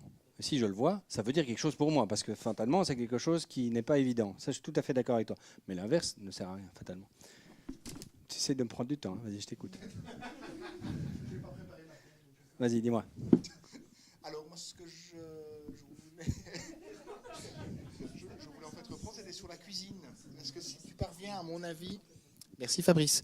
Si tu parviens à intégrer ta cuisine dans le jeu, en disant, ben voilà, mon GN, c'est un médiéval, il va se passer au XIVe siècle, et vous allez bouffer ce qu'on mangeait au XIVe siècle, à cette époque, à telle période de la France. C'est spécifique, oui, pour moi, tu peux c'est dire, une plus-value. on mange effectivement historique. Mais effectivement, c'est un plus-value sur la cuisine ou sur la logistique. Oui, mais voilà, c'est difficile quand tu commences à parler de la logistique et des côtés factuels. Du coup, tu induis un comportement qui est clientéliste. Si tu dis c'est un génie historique et jusqu'au bout des ongles, dans tous les détails, vous allez avoir de l'historicité et vous n'allez pas avoir de choses anachroniques, tu n'es pas obligé de parler des choses factuelles, logistiques, qui peuvent ramener à ouais, mais moi j'ai payé 50 €, je veux manger quand même historique, hein, parce que ça ne va pas. Donc essaye d'éviter de parler sur du factuel parce que le factuel est directement lié à ton prix d'inscription. Et ton prix d'inscription, c'est finalement la seule chose qui peut un peu ramener à un comportement clientéliste. C'est pour ça qu'il vaut mieux le noyer, mais tu as remarqué que tu es tout à fait judicieuse. Ici, je vais vite. Les erreurs de stratégie, n'envoyez pas partout, dans tous les canaux possibles, parce que vous voulez occuper le terrain, vous diluez l'information. C'est peut-être bien une première fois pour essayer de capter un maximum de gens, mais dans la suite, essayez de minimiser vos canaux de communication, parce que sinon, vous allez diluer vos joueurs dans... Oui, mais attends, je veux aller voir s'il y a des nouvelles informations sur Clone. Je dois aller voir là et là. Et si ce n'est pas le cas, vous devez chaque fois envoyer la même communication sur 27 canaux différents. C'est extrêmement compliqué. Ne restez pas trop longtemps silencieux, on vous oublie, c'est normal, l'homme est comme ça. Les réseaux sociaux uniquement, non, il n'y a pas que les réseaux sociaux dans la vie, il y a d'autres choses, même si c'est extrêmement important aujourd'hui dans notre mode de communication, ce n'est pas le seul. Il y a des newsletters notamment qui permettent de cibler des gens directement. Et puis n'oubliez pas le BAO, c'est super important. Bouche à oreille. Ratissage large permanent. Quand moi je vois des gens qui communiquent tout le temps, allez venez tous, c'est super. Je me dis mais c'est vraiment n'importe qui vient. Ça me donne pas confiance d'aller dans un GN où on prend tout et n'importe quoi parce que je cherche un GN spécifique. Alors si je veux aller dans n'importe quel GN, effectivement, je pourrais aller à celui-là comme un autre. Mais en règle générale, on ne va pas dans quelque chose qui est complètement noyé dans la masse. On essaie quand même de trouver quelque chose de différent. Et les promesses non tenues, ça c'est le pire. Vous dites ah oui, ne vous inquiétez pas. Dans 2 semaines, communication. Ça fait 2 semaines, ça fait 1 mois, On en rigole parce qu'il y en a, ça fait des années qu'ils nous disent des choses. Donc ne dites rien plutôt que de ne pas tenir vos promesses, parce qu'à ce moment-là, on ne sait plus se fier à votre message. Et votre message perd en crédibilité. Si vous dites oh, on communiquera dans une semaine, oui, mais on a déjà dit ça 20 fois, donc je ne vais pas revenir dans une semaine, parce que je sais que ce ne sera pas le cas. Et donc vous perdez un peu votre audience. Exemple pratique, ça y est. Alors, c'est le plan de communication de Clone. Ça vous intéresse sans doute pas parce que c'est long. Mais en gros, avant même de commencer à communiquer sur Clone, on s'est dit, voilà, donc oui, j'ai été un peu trop vite. Un exemple pratique. Je vais vous montrer un petit peu ce qu'on a fait pour Clone, comment on a communiqué, quels ont été les effets positifs et négatifs à la fin, des leçons à tirer, allez-y. C'est pas la meilleure façon de faire, c'est une façon de faire. J'ai certainement pas suivi tout ce que je vous ai expliqué parce que je me suis dit que je disais plein de choses beaucoup plus intéressantes maintenant que ce que je n'ai réellement fait en pratique. Mais d'un autre côté, ça a fonctionné et je pense que, d'ailleurs c'est pour ça que vous m'avez demandé d'en parler plusieurs fois, c'est que ça a une certaine visibilité. On s'est dit, ben voilà, on va en parler un petit peu et on va vous montrer ce qu'on a fait. Donc plan de communication, la ventilation de la communication, je dis occupez le terrain, faites-le progressivement, ne dites pas tout de suite. Eh bien c'est ce qu'on a fait avec des dates très importantes pour nous. Cette date-là, elle est très symbolique. C'est la date, il y a 11 ans environ maintenant. On a terminé notre campagne qui avait duré 10 ans, une campagne de médiéval fantastique, qu'on avait donc commencé il y a 20 ans. Elle s'était donc terminée il y a 10 ans et on avait fait à cette occasion-là une date anniversaire, l'anniversaire de nos 10 ans d'arrêt de campagne. Et on avait fait revenir tous nos anciens joueurs qui adoraient ce qu'on avait fait pour justement leur annoncer qu'on allait recommencer quelque chose. Donc c'est fatalement un petit coup simple, mais qui était intéressant. Et je vais revenir dessus parce que c'est plus vicieux que ça, vous allez voir. Sachant exactement ce qu'on voulait faire, on avait déjà discuté depuis longtemps, donc tout était déjà prévu, mais on a voulu ne pas mettre la charrue avant les bœufs, on a voulu doser nos effets d'annonce. Donc à ce moment-là, on leur a dit, ben, vous aurez plus d'informations sur ce qu'on va faire. On leur a juste dit, et je vous allez voir ce qu'on a fait, nous sommes de retour, parce que jusque-là, c'était juste des vieux qui se retrouvent un petit peu nostalgiques de leur ancienne campagne pour en rediscuter. Et puis on leur a passé un message. Je vais vous expliquer le plan de communication au fur et à mesure qu'on le fait, mais bon voilà, en gros ce PDF sera disponible si vous voulez le voir et si vous voulez vous en inspirer par rapport à vos gradations de communication, faites-le. Donc voilà, on a envoyé une newsletter à toute notre ancienne mailing list, donc autant dire qu'il y avait beaucoup de mails qui n'existaient plus, des gens qui étaient peut-être morts, je ne sais pas, mais en tout cas ça avait changé. Donc on a envoyé ça avec on va dire un visuel qui volontairement n'était pas le visuel final qu'on voulait avoir pour Clone. Donc on a vraiment fait quelque chose parce que là c'était les Chroniques d'Arcane, c'était notre ancien GN. On s'est dit on va pas communiquer avec l'image d'il y a 10 ans des Chroniques d'Arcane, ça fait un petit peu vieux, on a évolué, mais on va pas prendre l'image qu'on voudra dans le futur. Le logo Garou était connu de ceux qui participaient chez nous et donc on a réutilisé le même, comme ça c'était catchy, dès qu'ils l'ont vu ils ont pu, ah tiens c'est bizarre comment ça se fait, en plus Arcane c'était quelque chose qui pour eux avait compté, donc fatalement on savait qu'ils allaient nous lire. Alors petit truc, ici vous avez un vieux qui en fait, là c'était le premier poster qu'on avait fait pour notre première activité, donc il y a 20 ans, et là on a mis le même mais en vieux avec une canne qui explique à ses enfants, tu sais tout ce que j'ai vécu c'était super. Bref, c'était ça qu'on a fait, on l'a envoyé aux anciens, on a renoué le contact, il y avait une petite surprise, c'est toujours chouette la surprise parce que c'est gay, et puis il y avait le financement, et ça c'est important, et c'est là où je dis que c'était beaucoup plus vicieux que ça, on leur avait dit amenez de l'argent parce qu'on va revendre des vieilles choses qu'on a dans notre stock et on va faire ça vente aux enchères, comme ça, ça permettra de donner, d'acheter un truc. On n'avait même pas dit qu'on allait faire de l'argent. Je crois qu'on était arrivé à ne pas le passer. Ou si toi tu te souviens peut-être, parce que tu as dû lire le message. Bref, on est amené de l'argent. On va faire une vente aux enchères avec nos vieux trucs. Ouais, c'est super, je vais retrouver le vieux costume de machin et tout. Et en fait, c'était le financement pour notre prochaine activité. Si vous comprenez bien, on avait donc déjà prévu d'avoir un petit bagage pour commencer Clone. Et donc, la surprise, c'était la recréation de la SBL et l'annonce de Clone. Alors, on a fait aussi, je vais vous en passer quelques-unes, à cette occasion, des petites goodies qui permettaient le BAO. Donc, je vous ai dit, bouche à oreille, c'est important. Faites passer. C'était juste des petites cartes de visite, comme ça, qu'on a distribuées à la fin. Comme ça, ils partaient avec. Et puis, des cartes de visite qu'on a utilisées dans l'intervalle de temps jusqu'au 1er janvier. C'était juste dire les gens de Garou sont de retour. Alors pour les Français, je crois que ça ne vous parle pas beaucoup, les Chroniques d'Arcane et Garou, mais je pense que même pour les jeunes génistes, parce que c'est pour ça qu'on l'a utilisé, j'entendais souvent des gens qui me disaient « Ah tiens, c'est toi qui organisais Arcane ?» Je dis « Mais t'as quel âge, t'étais pas né quand on a commencé ?» Enfin, et donc on s'était rendu compte que les Chroniques d'Arcane, c'était resté ou en tout cas, c'était encore aujourd'hui un sujet de conversation dans certains génistes. Donc du coup, on a joué là-dessus. Si vous regardez, il y a l'ancienne équipe d'Arkane, tous les termes sont utilisés pour finalement raccrocher les nouveaux joueurs à cette ancienne histoire qu'ils avaient certainement magnifiée, parce qu'on sait bien que c'était juste une campagne de médiéval fantastique, mais c'est dans leur esprit que c'était certainement bien mieux. Donc bref, ça va se lancer normalement. Non. Voilà. C'est parce que c'est en streaming, on est connecté en Wi-Fi. Ça, c'est ce qu'on leur a... Attends, juste 2 secondes. C'est ce qu'on leur a annoncé. Donc, on leur a dit, voilà, merci d'être venus. Voilà ce qu'on voulait vous montrer. Ça fait trop longtemps qu'on ne vous l'a pas dit. On voulait vraiment vous le dire. Et c'était parti sur, on va vous remercier. En gros, merci d'avoir été avec nous avec Arkane et ainsi de suite. Et donc, on leur a lancé cette vidéo-là. Et juste après, on leur a dit, ben maintenant, vous savez pourquoi on vous a demandé d'amener de l'argent pour la vente aux enchères, c'est parce qu'on est de retour et on a besoin de fonds pour pouvoir commencer notre association. Donc voilà, tu peux le lancer. Non, tu dois amener la petite souris ici. Ici. Là. Va à droite, elle est à droite. Va à droite. À droite, encore à droite. Voilà. Merci. Plus fort. Parce que la musique est importante. Au niveau émotion. Merci. Second degré, hein. On se moque de nous, évidemment. Ça a 20 ans, hein, donc soyez gentils.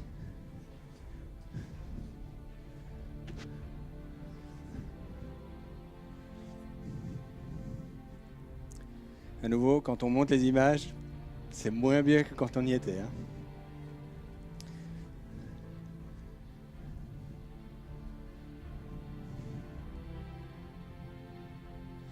Ces montages-là, c'était les montages typiques qu'on faisait aussi du temps d'Arkane. Donc au niveau de la forme, ceux qui se souvenaient d'Arkane retrouvaient un petit peu le même contexte.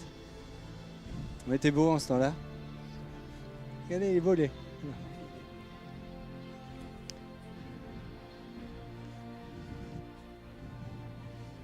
Ouais, presque beau.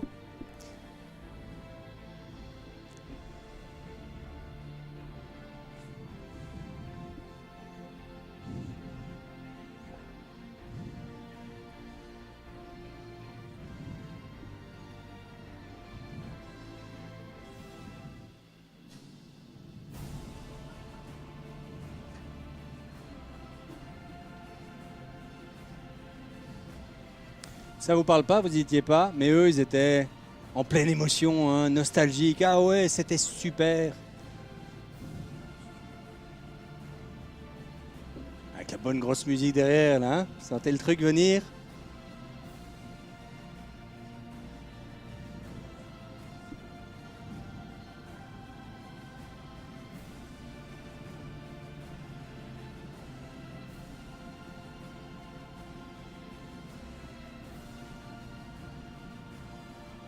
C'est bientôt fini.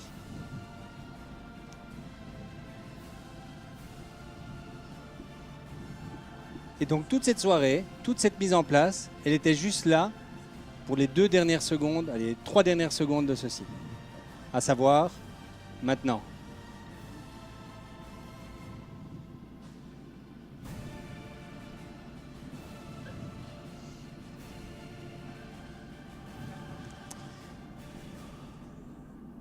Regardez ici, l'oméga dans Garou, le petit symbole. Voilà. Oh, vous êtes gentils. Donc nous, ça nous fait marrer, parce que c'est too much, évidemment. Mais les gens qui étaient là, sur place, et franchement, je pense qu'il y avait une émotion. Parce que, voilà, on était nostalgique, ça fait 10 ans, on était vieux, maintenant on se trouve... Enfin, vous pouvez imaginer, si vous avez fait une campagne pendant 10 ans, que vous voyez 10 ans après des images comme ça, quand vous remerciez, que vous entendez, tiens, ils sont de retour, ça peut faire quelque chose. Donc voilà, ça c'est le petit lancement, date anniversaire, donc symbole, comme j'en ai parlé tantôt. Ah, qu'est-ce que c'est? Oh, tu dois recliquer sur à gauche si tu veux bien.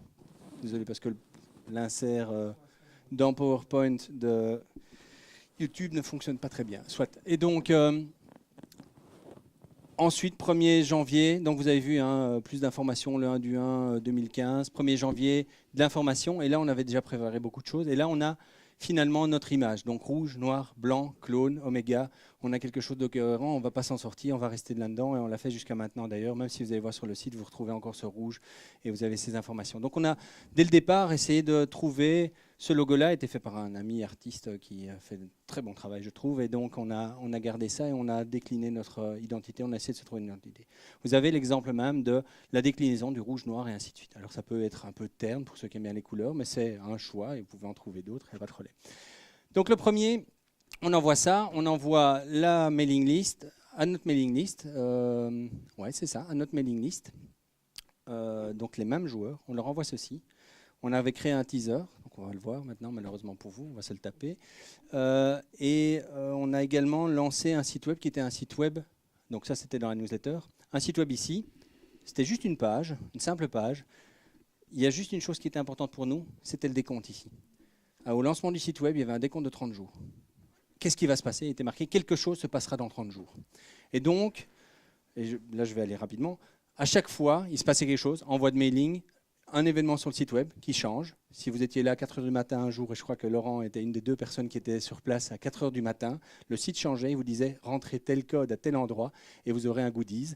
Et il a eu le goodies parce qu'il y avait 2 personnes à 4 h du matin, en plein mardi, hein, genre les heures les plus folles, qui l'ont fait. Et puis après, c'était pendant 15 minutes, donc de 4 h à 4 h 15. S'il rentrait le code, il gagnait quelque chose. Et puis après, il y avait encore un nouveau compteur qui disait 30 jours, 40 jours, 60 jours, peu importe. Mais on définissait toujours une espèce d'avancement, ce qui permettait l'engagement, l'intérêt des joueurs, de continuer à susciter l'intérêt des joueurs et qu'ils savaient quand il y avait quelque chose. Il faut savoir qu'on prévient en 2014 qu'on se relance. En 1er janvier 2015, on dit on fait un GN en 2016. Il aura lieu fin 2016. Ça veut dire qu'on a 2 ans à occuper. Donc là, pendant l'année où il n'y a encore rien, parce qu'on doit encore créer le GN, on a juste une idée. Là, l'année où il n'y a rien, on doit susciter ou garder quelque part le contact avec nos joueurs. Et donc, on a joué avec ce côté de petit countdown pour essayer de susciter l'intérêt. Et donc, au fur et à mesure, avec évidemment newsletter, ça s'est accru. Je crois que de 500 personnes, on est passé à 1200 personnes qui suivaient nos newsletters. Et donc, au fur et à mesure, on avait de plus en plus de gens. Donc, le méta-jeu, qu'est-ce que c'est? Ça, c'est ce que je vous ai expliqué tantôt. On a rajouté un jeu qui n'était pas un jeu timing, donc diégétique, mais qui était un jeu autour de clones, qui permettait aux joueurs, non, ça c'est on va le faire après, qui permettait aux joueurs, oh ben je l'ai après, le méta-jeu je vais vous l'expliquer de toute façon. Donc maintenant on va se taper la bande-annonce que vous avez déjà vue, mais c'est peut-être pas nécessaire, si tout le monde l'a vue, c'est celle où il y a, là, non, ok, mais c'est très bien, moi j'adore voir ça, vas-y. Donc ça c'est la bande-annonce qui était dans les newsletters, vous ouvriez votre newsletter, vous pouviez cliquer, vous tombez là-dessus.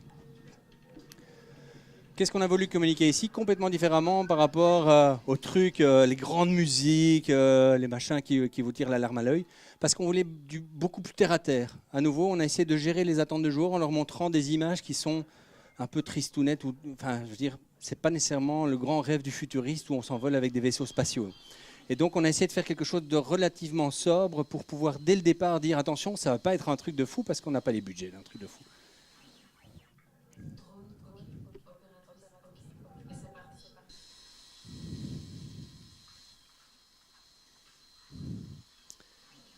Pour nous, c'était important de dire qu'est-ce qu'on entend par GN de science-fiction. Parce qu'aussi en Belgique, il n'y en a pas vraiment, je pense. Il y a eu des trucs un peu entre les deux. Oui, il y a Dune, il y a eu un moment où tu as fait quelque chose, effectivement, mais bon, c'était pas très connu.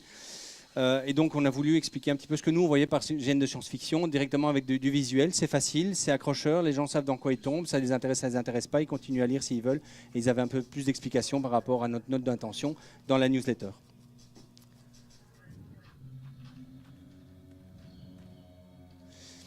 Alors le méta-jeu c'est quoi? C'est un endroit, un site web caché qui permettait de rentrer des codes quelque part et que vous soumettiez. Et si vous soumettiez un bon code, vous aviez quelque chose en retour. Et je vais vous montrer après ce que c'est.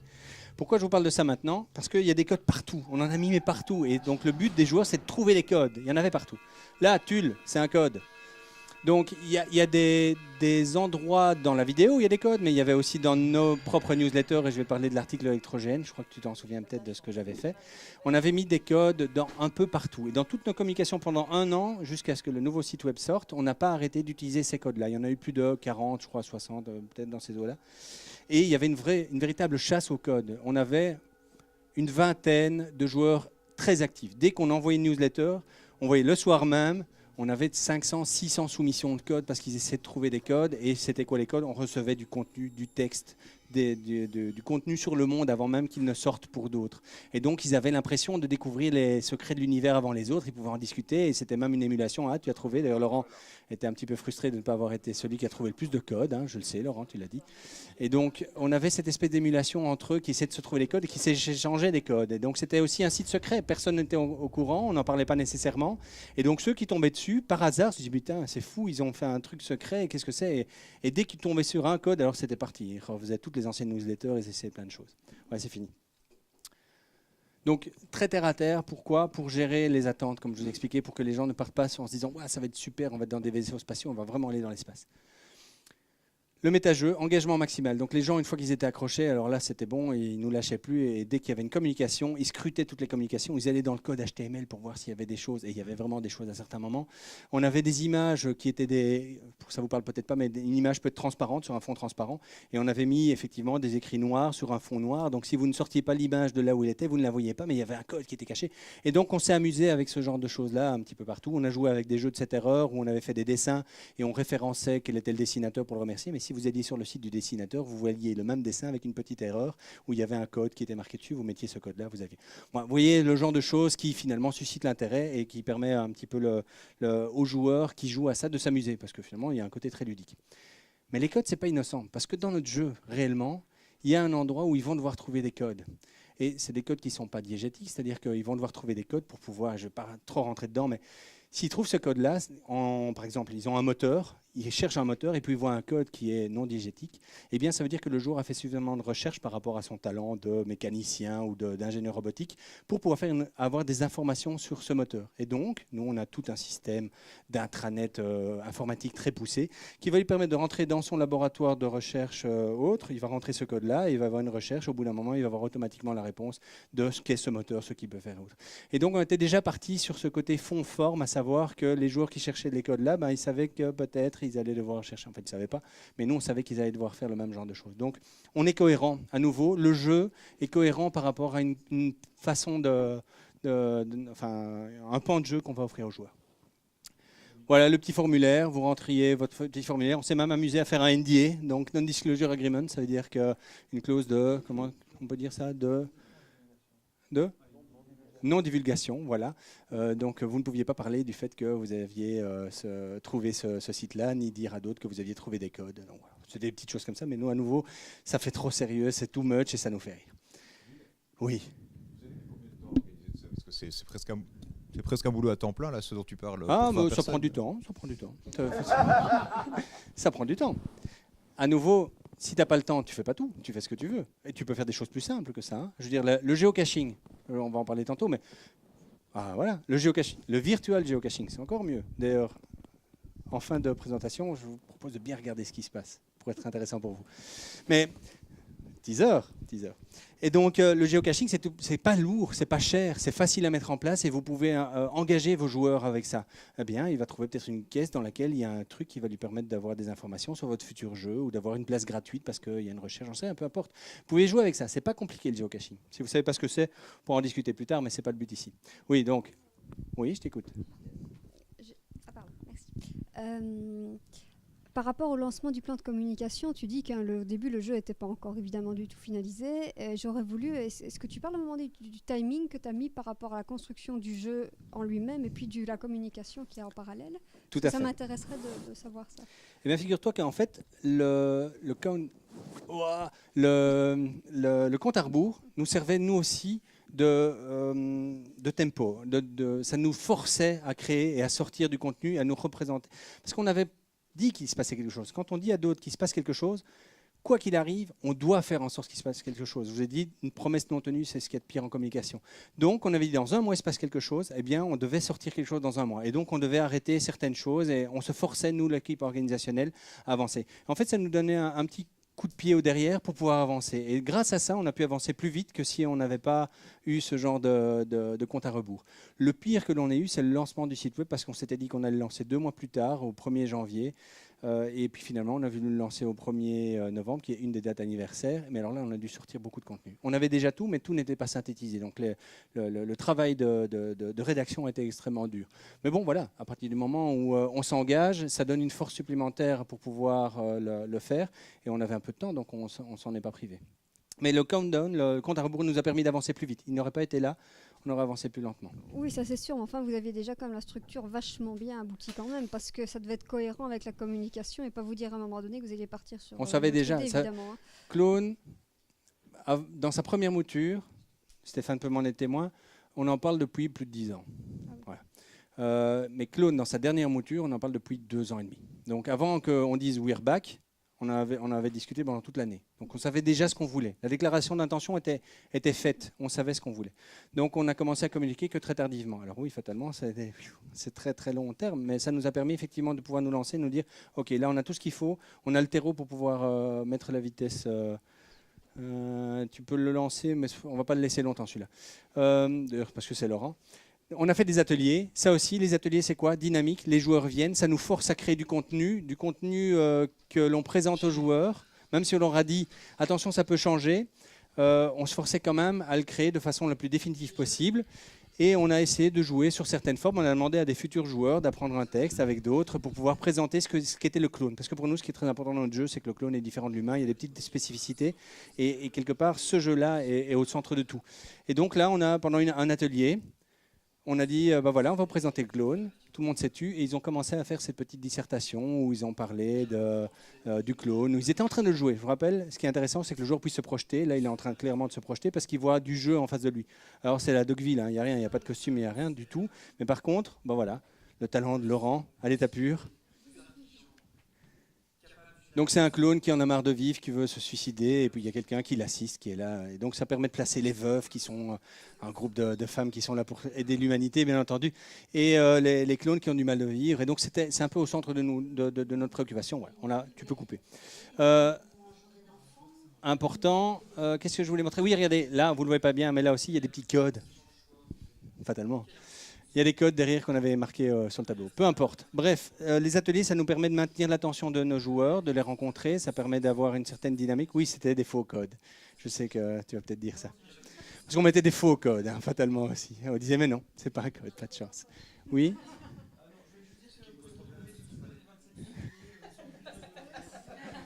C'est vrai, c'est vrai. C'est pour ça qu'on lui a demandé. Voilà, donc, tu peux recliquer? Oui, juste en dehors de la vidéo, ça devrait aller. Voilà. Ensuite, on ouvre le site web. Là, comme je vous ai dit, énormément de contenu, tout le contenu. Et là, on passe d'un mode interactif, c'est-à-dire le méta-jeu s'arrête. On a tout notre contenu du monde qui est là. Donc, on est quand même 9 mois plus tard que la déclaration, même 11 mois plus tard que la déclaration d'intention. Le monde est créé, on va dire en gros. Et le monde est présentable. Donc là, on est dans cette espèce de gros compendium dont je parlais, à part qu'on a voulu le présenter d'une certaine façon. Je vous invite à aller voir de la façon dont on l'a présenté. On a fait en sorte que ça soit qu'il y ait beaucoup, mais que tu n'aies pas l'impression qu'il y ait énormément. Parce qu'il y a des images, on parle beaucoup de récits première personne, donc on lit ça comme si c'est assez dynamique. Ce n'est pas juste très statique où on explique le monde. On a voulu rendre ça comme ça parce que finalement, c'est ce que Enfin bon, je ne vais pas rentrer dans le détail. C'est compliqué. Un clone démarre avec une certaine connaissance du monde en lui. Eh bien, s'il connaît, c'est ce qu'il y a sur le site web et c'est présenté de la façon dont il l'a emmagasiné lui-même. Donc c'est très subjectif et c'est voulu.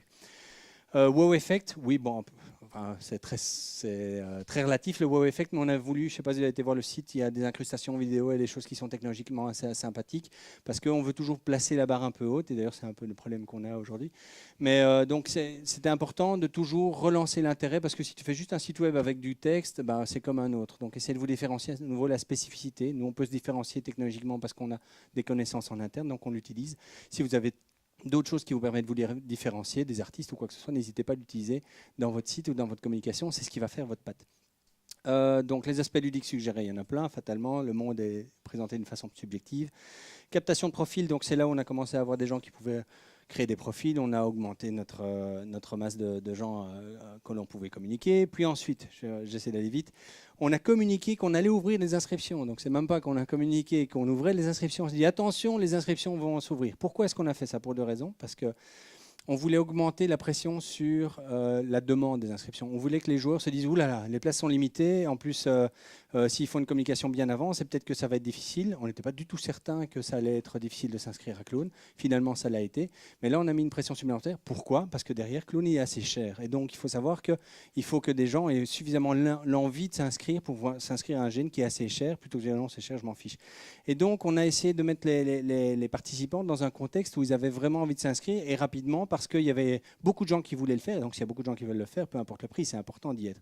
On a joué sur ce côté marketing, qui est peut-être pas reluisant, mais je vous le dis, simplement parce qu'on avait peur de ne pas nécessairement avoir tous nos joueurs. Alors, c'est pas méchant, c'est pas malin, c'est pas quoi que ce soit, mais on a mis une pression sur les inscriptions alors que beaucoup nous disaient qu'en un mois, ça allait être réglé, qu'on allait avoir nos 85 places à 195 € qui allaient être prises. Nous, on n'y croyait pas du tout, mais on l'a fait parce qu'on s'est dit ça va peut-être aider à l'inscription. Donc on voulait essayer d'avoir le plus vite possible notre budget. Imaginez qu'on ait fait ça et qu'on n'ait toujours que 5 inscrits aujourd'hui, c'est clairement, ça met en danger l'activité. Donc on voulait nous donner toutes nos chances. Le côté buzz de queue, c'est celui que vous allez retrouver dans la bande-annonce qui nous a fait bien rire parce que tout le monde a pris ça au premier degré. Mais à nouveau, c'est une bande-annonce too much, second degré. Vous allez la voir, je pense que vous allez partager avec le fait que je viens de vous en parler peut-être la même vision. Bon, tout le reste, voilà, 2 lectures, second degré, augmenter la pression sur la demande, préparer au CTA, donc call to action, préparer les gens à s'inscrire. Et en plus, on leur a dit, c'est à minuit, pile, le 1er janvier que vous pouvez vous inscrire. Donc du coup, c'était parfait pour essayer de ne pas avoir trop de gens au moment où on ouvrait les inscriptions. Donc voilà. Tu peux passer suivant? Ah, c'est moi. Ah oui, donc ça, c'était le côté factuel qu'on avait donné pour les inscriptions. À nouveau, c'est un événement, il faut que ça soit factuel. On leur donnait déjà toutes les informations factuelles liées à l'événement pour qu'ils ne doivent pas le lire au moment où vous voulez s'inscrire. On voulait faire croire que, vous inquiétez pas, vous avez toutes les informations. Tout ce que vous devez faire, c'est cliquer, mais en premier. Donc on a essayé vraiment de mettre un maximum de pression là-dessus. Tu peux y aller. Ça, vous l'avez déjà vu sans doute. Hein.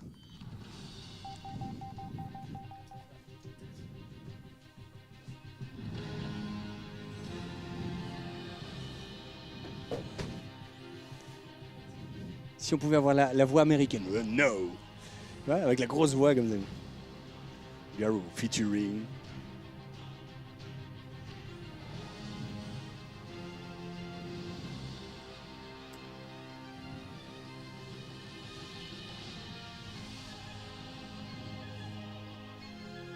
Alors à nouveau, un exercice de synthèse par rapport au monde, ne pas expliquer des termes qui sont incompréhensibles, que les gens qui ne connaissent pas Clone puissent comprendre rapidement.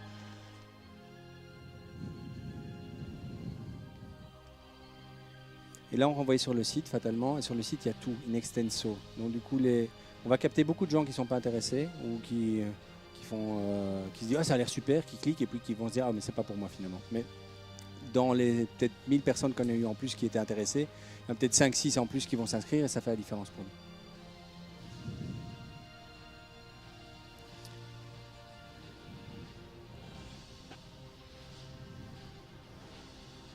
Alors que quelques images réelles de ce qu'on va faire, c'était ce qu'on vient de voir au niveau des visages.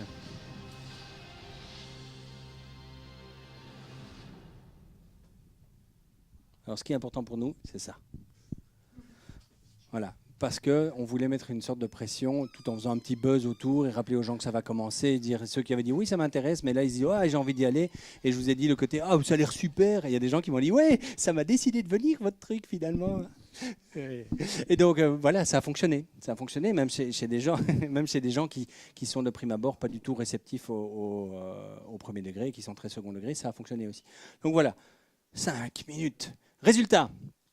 Les résultats. Alors, grâce à tout ce qu'on a fait communication ou pas, peut-être que ça n'a rien changé, j'en sais rien. Je n'ai pas fait de benchmark, donc je ne sais pas vous dire ce qui serait passé si on ne l'avait pas fait. Je pense que ça a aidé néanmoins parce que je ne m'attendais pas qu'en 2 semaines, les 85 places à 195 € soient complètement remplies. On a même des listes d'attente et on a même des gens qui ont payé plus. Enfin bref. Donc en 2 semaines, on avait tout comblé, tout était rempli et c'est aujourd'hui, voilà. On a un compte en banque qui nous permet de faire ce qu'on veut. Motivation palpable aussi bien au niveau des organisateurs que les joueurs, parce que comme cette image qu'on a projetée, c'est finalement aussi un peu une fierté pour les organisateurs. Ils sont contents de voir que les joueurs trouvent ça chouette, qu'il y a un engouement. Et ben, ça vous porte aussi en tant qu'organisateur. Vous devez faire attention à vos forces. Vous devez faire attention à ce feu sacré que vous avez et essayer de le renouveler ou essayer de le motiver. C'est la motivation des joueurs qui nous tient en règle générale. Et donc, travaillez là pour qu'elle vous motive. Mais si en plus vous êtes motivé par votre propre GN, c'est super parce que moi j'aime bien revoir ça en fait finalement. Ça me plaît de voir ce qu'on a fait. Je trouve ça pas trop mal pour des amateurs que nous sommes. Ça me plaît de le revoir et ça me motive en fait quand je vois ça. Et ça me motive encore plus quand je vois que les joueurs sont réceptifs. Même, ça me motive encore plus quand c'est pas nos joueurs qui sont réceptifs parce qu'ils disent oh je serais bienvenu. Donc voilà, rayonnement dans la francophonie. Alors les chiffres, parce que ça nous a coûté 8 € de le publier sur Facebook, donc vous pouvez faire de la publication quand vous avez une page, ça coûte pas très cher.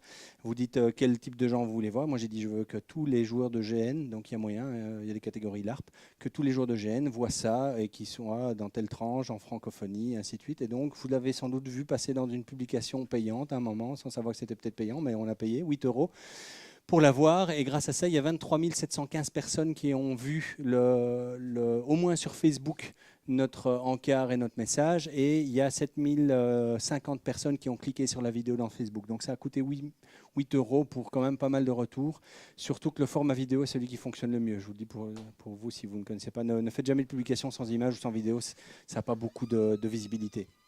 Et alors ici, bah voilà, c'est Gilles, je crois, qui a cité, pas en matière de marketing, mais le renouveau, Clone, on apparaît, donc c'est bien, c'est-à-dire qu'on a été visible.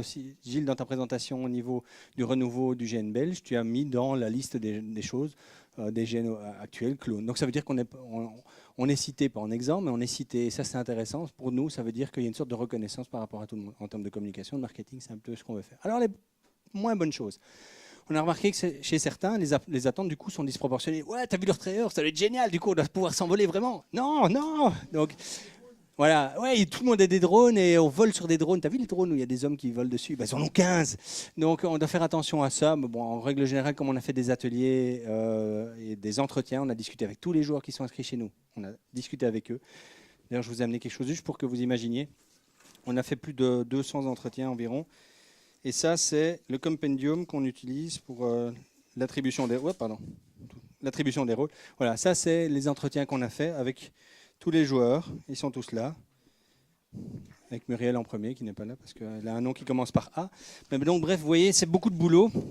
Mais ça nous a permis de voir quels étaient les joueurs qui allaient s'amuser chez nous, parfois en ne comprenant peut-être pas nécessairement leurs intentions la première fois et en refaisant un entretien plus tard.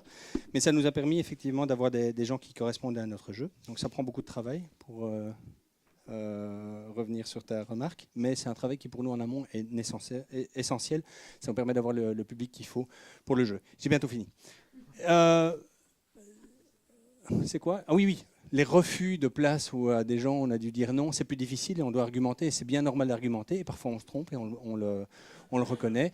Et donc on peut en rediscuter, il n'y a pas de problème. Mais effectivement, c'est beaucoup plus tendu quand on refuse un jeu, tandis qu'en règle générale, dans un jeu, moi j'ai jamais eu de problème à refuser. Je sais qu'en France, vous avez ce problème-là en règle générale. En Belgique, ça n'existe pas vraiment. C'est le travers de mettre la pression sur les inscriptions, c'est logique.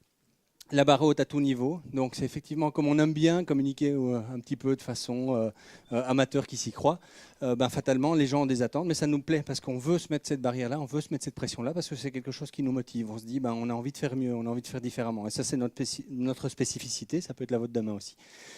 Et on a perdu progressivement certains intimistes, je dirais les joueurs de GN qui ont vu dans notre façon de présenter les choses un peu tarte à la crème second degré, ils l'ont peut-être pris comme étant vraiment le premier degré. Ça va vraiment être un truc hollywoodien, leur truc de clone, mais ils sont fous, quoi. Alors que finalement, notre intention n'a pas changé. C'est vraiment les émotions et les gens qui vont vivre là-bas. Normalement, on veut vraiment les mettre dans un canevas où c'est leur personnage qui va vraiment les pousser à vivre des choses, et on n'est pas du tout avec des vaisseaux spatiaux qui vont tirer dans tous les sens. Mais c'est vrai que quand tu vois certaines communications, tu peux te dire, oh là, mais c'est un petit peu too much, est-ce que c'est pas un peu trop hollywoodien ce truc-là? Et c'est vrai que c'est un des travers. Mais ceci dit, pour 3 intimistes perdus, on a eu peut-être 25 autres personnes qui sont tout aussi bien ou qui veulent découvrir le jeu, qui viendront chez nous. Donc ça, c'est un choix. Et je pense que ces gens-là, après le premier GN, sans doute ils entendront parler d'eux, et si on a réussi notre pari, ils risqueraient de revenir. Donc ils ne sont pas perdus à tout jamais. Les outils, je ne vais pas avoir le temps de le faire, je sais, mais je vais vous donner le PDF. Je vais vous en montrer juste un, comme ça vous comprenez un petit peu comment ça peut... Non, mais je vais le faire. Bon, voilà. Il y a les sites web. Alors, il y a les sites web. Là, vous avez tout plein de trucs pour des sites web qui sont tout faits, que vous pouvez prendre. Le site web que je vous ai montré, là, une page. J'ai rien dû faire. Tu m'as dit, ça m'a pris beaucoup de temps. J'ai rien fait. Ça m'a coûté 10 €, je crois. Donc vous pouvez acheter des sites web tout faits, statiques, pour 10 €. Pour peu que vous ayez quelqu'un qui s'est un peu touché en matière d'informatique, il faut les trouver. Mais dans le gène, il y a beaucoup de gens qui savent toucher à de l'HTML et autres. Vous le modifiez, c'est fait, et vous avez un site qui tourne, et vous ne devez pas vous poser de questions. C'est changer une image, 2 textes, et c'est fini. Et pour 15 €, moi, ça m'a vraiment fait économiser beaucoup de temps. Même chose, les sites web. Donc ça, c'est les sites sur lesquels vous pouvez trouver ces templates, ces sites tout faits. Et là, vous avez des sites web dynamiques, c'est les sites où on peut remplir son contenu. Connaissez peut-être WordPress. Enfin, c'est les sites web où on peut gérer nous-mêmes notre contenu. Je vous ai mis les plus courants au cas où il y a vraiment des néophytes, mais ça peut vous être utile. Les newsletters, vous trouvez aussi plusieurs façons de faire pour les newsletters. Alors, ça va du tout simple Google Form qui permet de dire entrez votre email ici et ça fait de la captation d'email. Vous avez tous les emails via un fichier Excel. Vous le prenez après, vous le mettez dans votre Outlook ou quoi que ce soit et vous envoyez dans votre Google Mail et vous envoyez des mailings facilement tout en ayant un système quelque part, un direct manuel d'emailing. Vous avez des systèmes qui sont gratuits pour certains et qui vous permettent d'utiliser, de gérer directement des newsletters via une petite interface web, un petit site. Il faut savoir que ça existe. Si vous voulez y aller, ben vous allez là-bas. Ça vous permet de gérer les newsletters. Communauté, bon voilà, Facebook. J'aurais bien voulu vous en parler, mais bon, tout ce qui permet d'engager les joueurs ou tout ce qui permet de rayonner au-delà de votre jeu. Imaginez que vous ayez une campagne et que des joueurs jouent le clan qu'ils jouent, je sais pas moi, les barbares avatars, ils les jouent à Warcraft. Et même ça permet de rayonner au-delà. Mais quel est l'intérêt? Simplement une question de faire connaître votre jeu. Vous touchez peut-être un groupuscule de gens qui vont rejoindre leur clan à Warcraft et ils disent c'est quoi les barbares d'Avatar? Ah ben tiens, je t'en parlerai bien, et puis peut-être vous avez un nouveau joueur. Pour Avatar, ça a son sens, pour d'autres pas. Je vous parlais des géocaching. Donc ici, il y a une petite application qui s'appelle par exemple Xnote. Il y en a plein d'autres qui sont très faciles à utiliser, qui sont très utiles pour du gène, enfin pour certains gènes. Je vous laisserai voir. C'est quoi? C'est en gros, vous cachez quelque chose quelque part et les gens peuvent le découvrir. Et alors, avec une petite application, ils peuvent très bien, avec leur GSM, voir où ils sont. Ah, c'est à 10 mètres là. Et quand ils sont tout près, ah, j'y suis, clique, boum, boum, il y a un truc qui se passe. Tiens, c'est quoi le message? Il y a un truc qui est caché là, tu peux le prendre si tu le trouves. Oh, ouais, super. Ouais, c'est le genre de choses-là qui peut être intéressante ou autre. Donc ça vous permet aussi de, sans rentrer dans le méta-jeu qu'on avait fait qui était un peu compliqué avec les codes, ben vous pouvez très bien proposer des caches quelque part dans votre ville ou dans certaines villes où les joueurs peuvent aller chercher quelque chose qui pourrait avoir un trait avec le jeu. Voilà, les vidéos. Et ça, je vais vous montrer parce que ça va vous parler. À votre avis, la vidéo, la dernière que je vous ai montrée, là, celle qui fait un peu Hollywood à 2 balles, ça a pris combien de temps selon vous à faire? Ah ouais. Quelqu'un a une idée? 3 ans.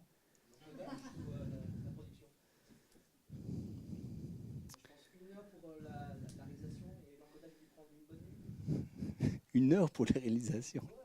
T'es fou, quoi. Bon. Ah oui, merde. Pardon.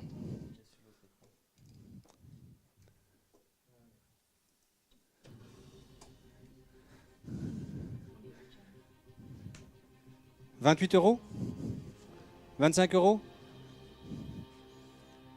Une soirée d'adaptation, à 3-4 heures. J'avais jamais fait d'After Effects, j'avoue.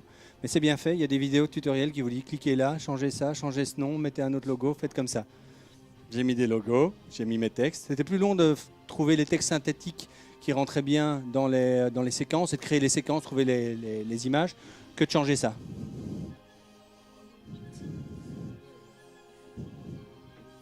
Pas compliqué, hein? Ouais.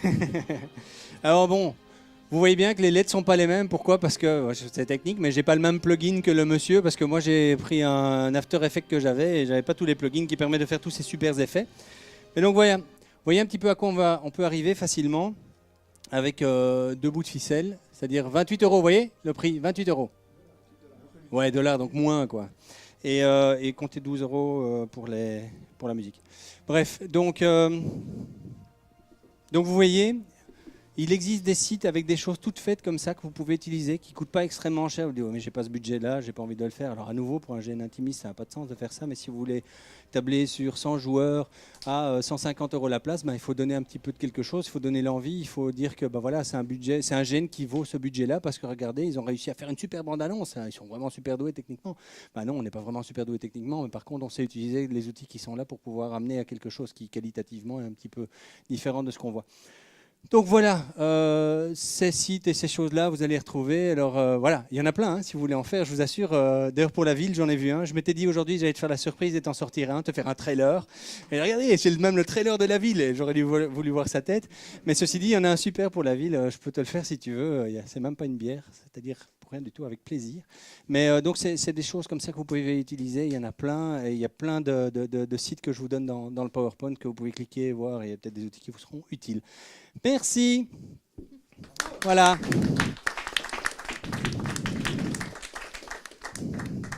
Il ne voyait absolument pas de message subliminal à l'écran. À nouveau, engager les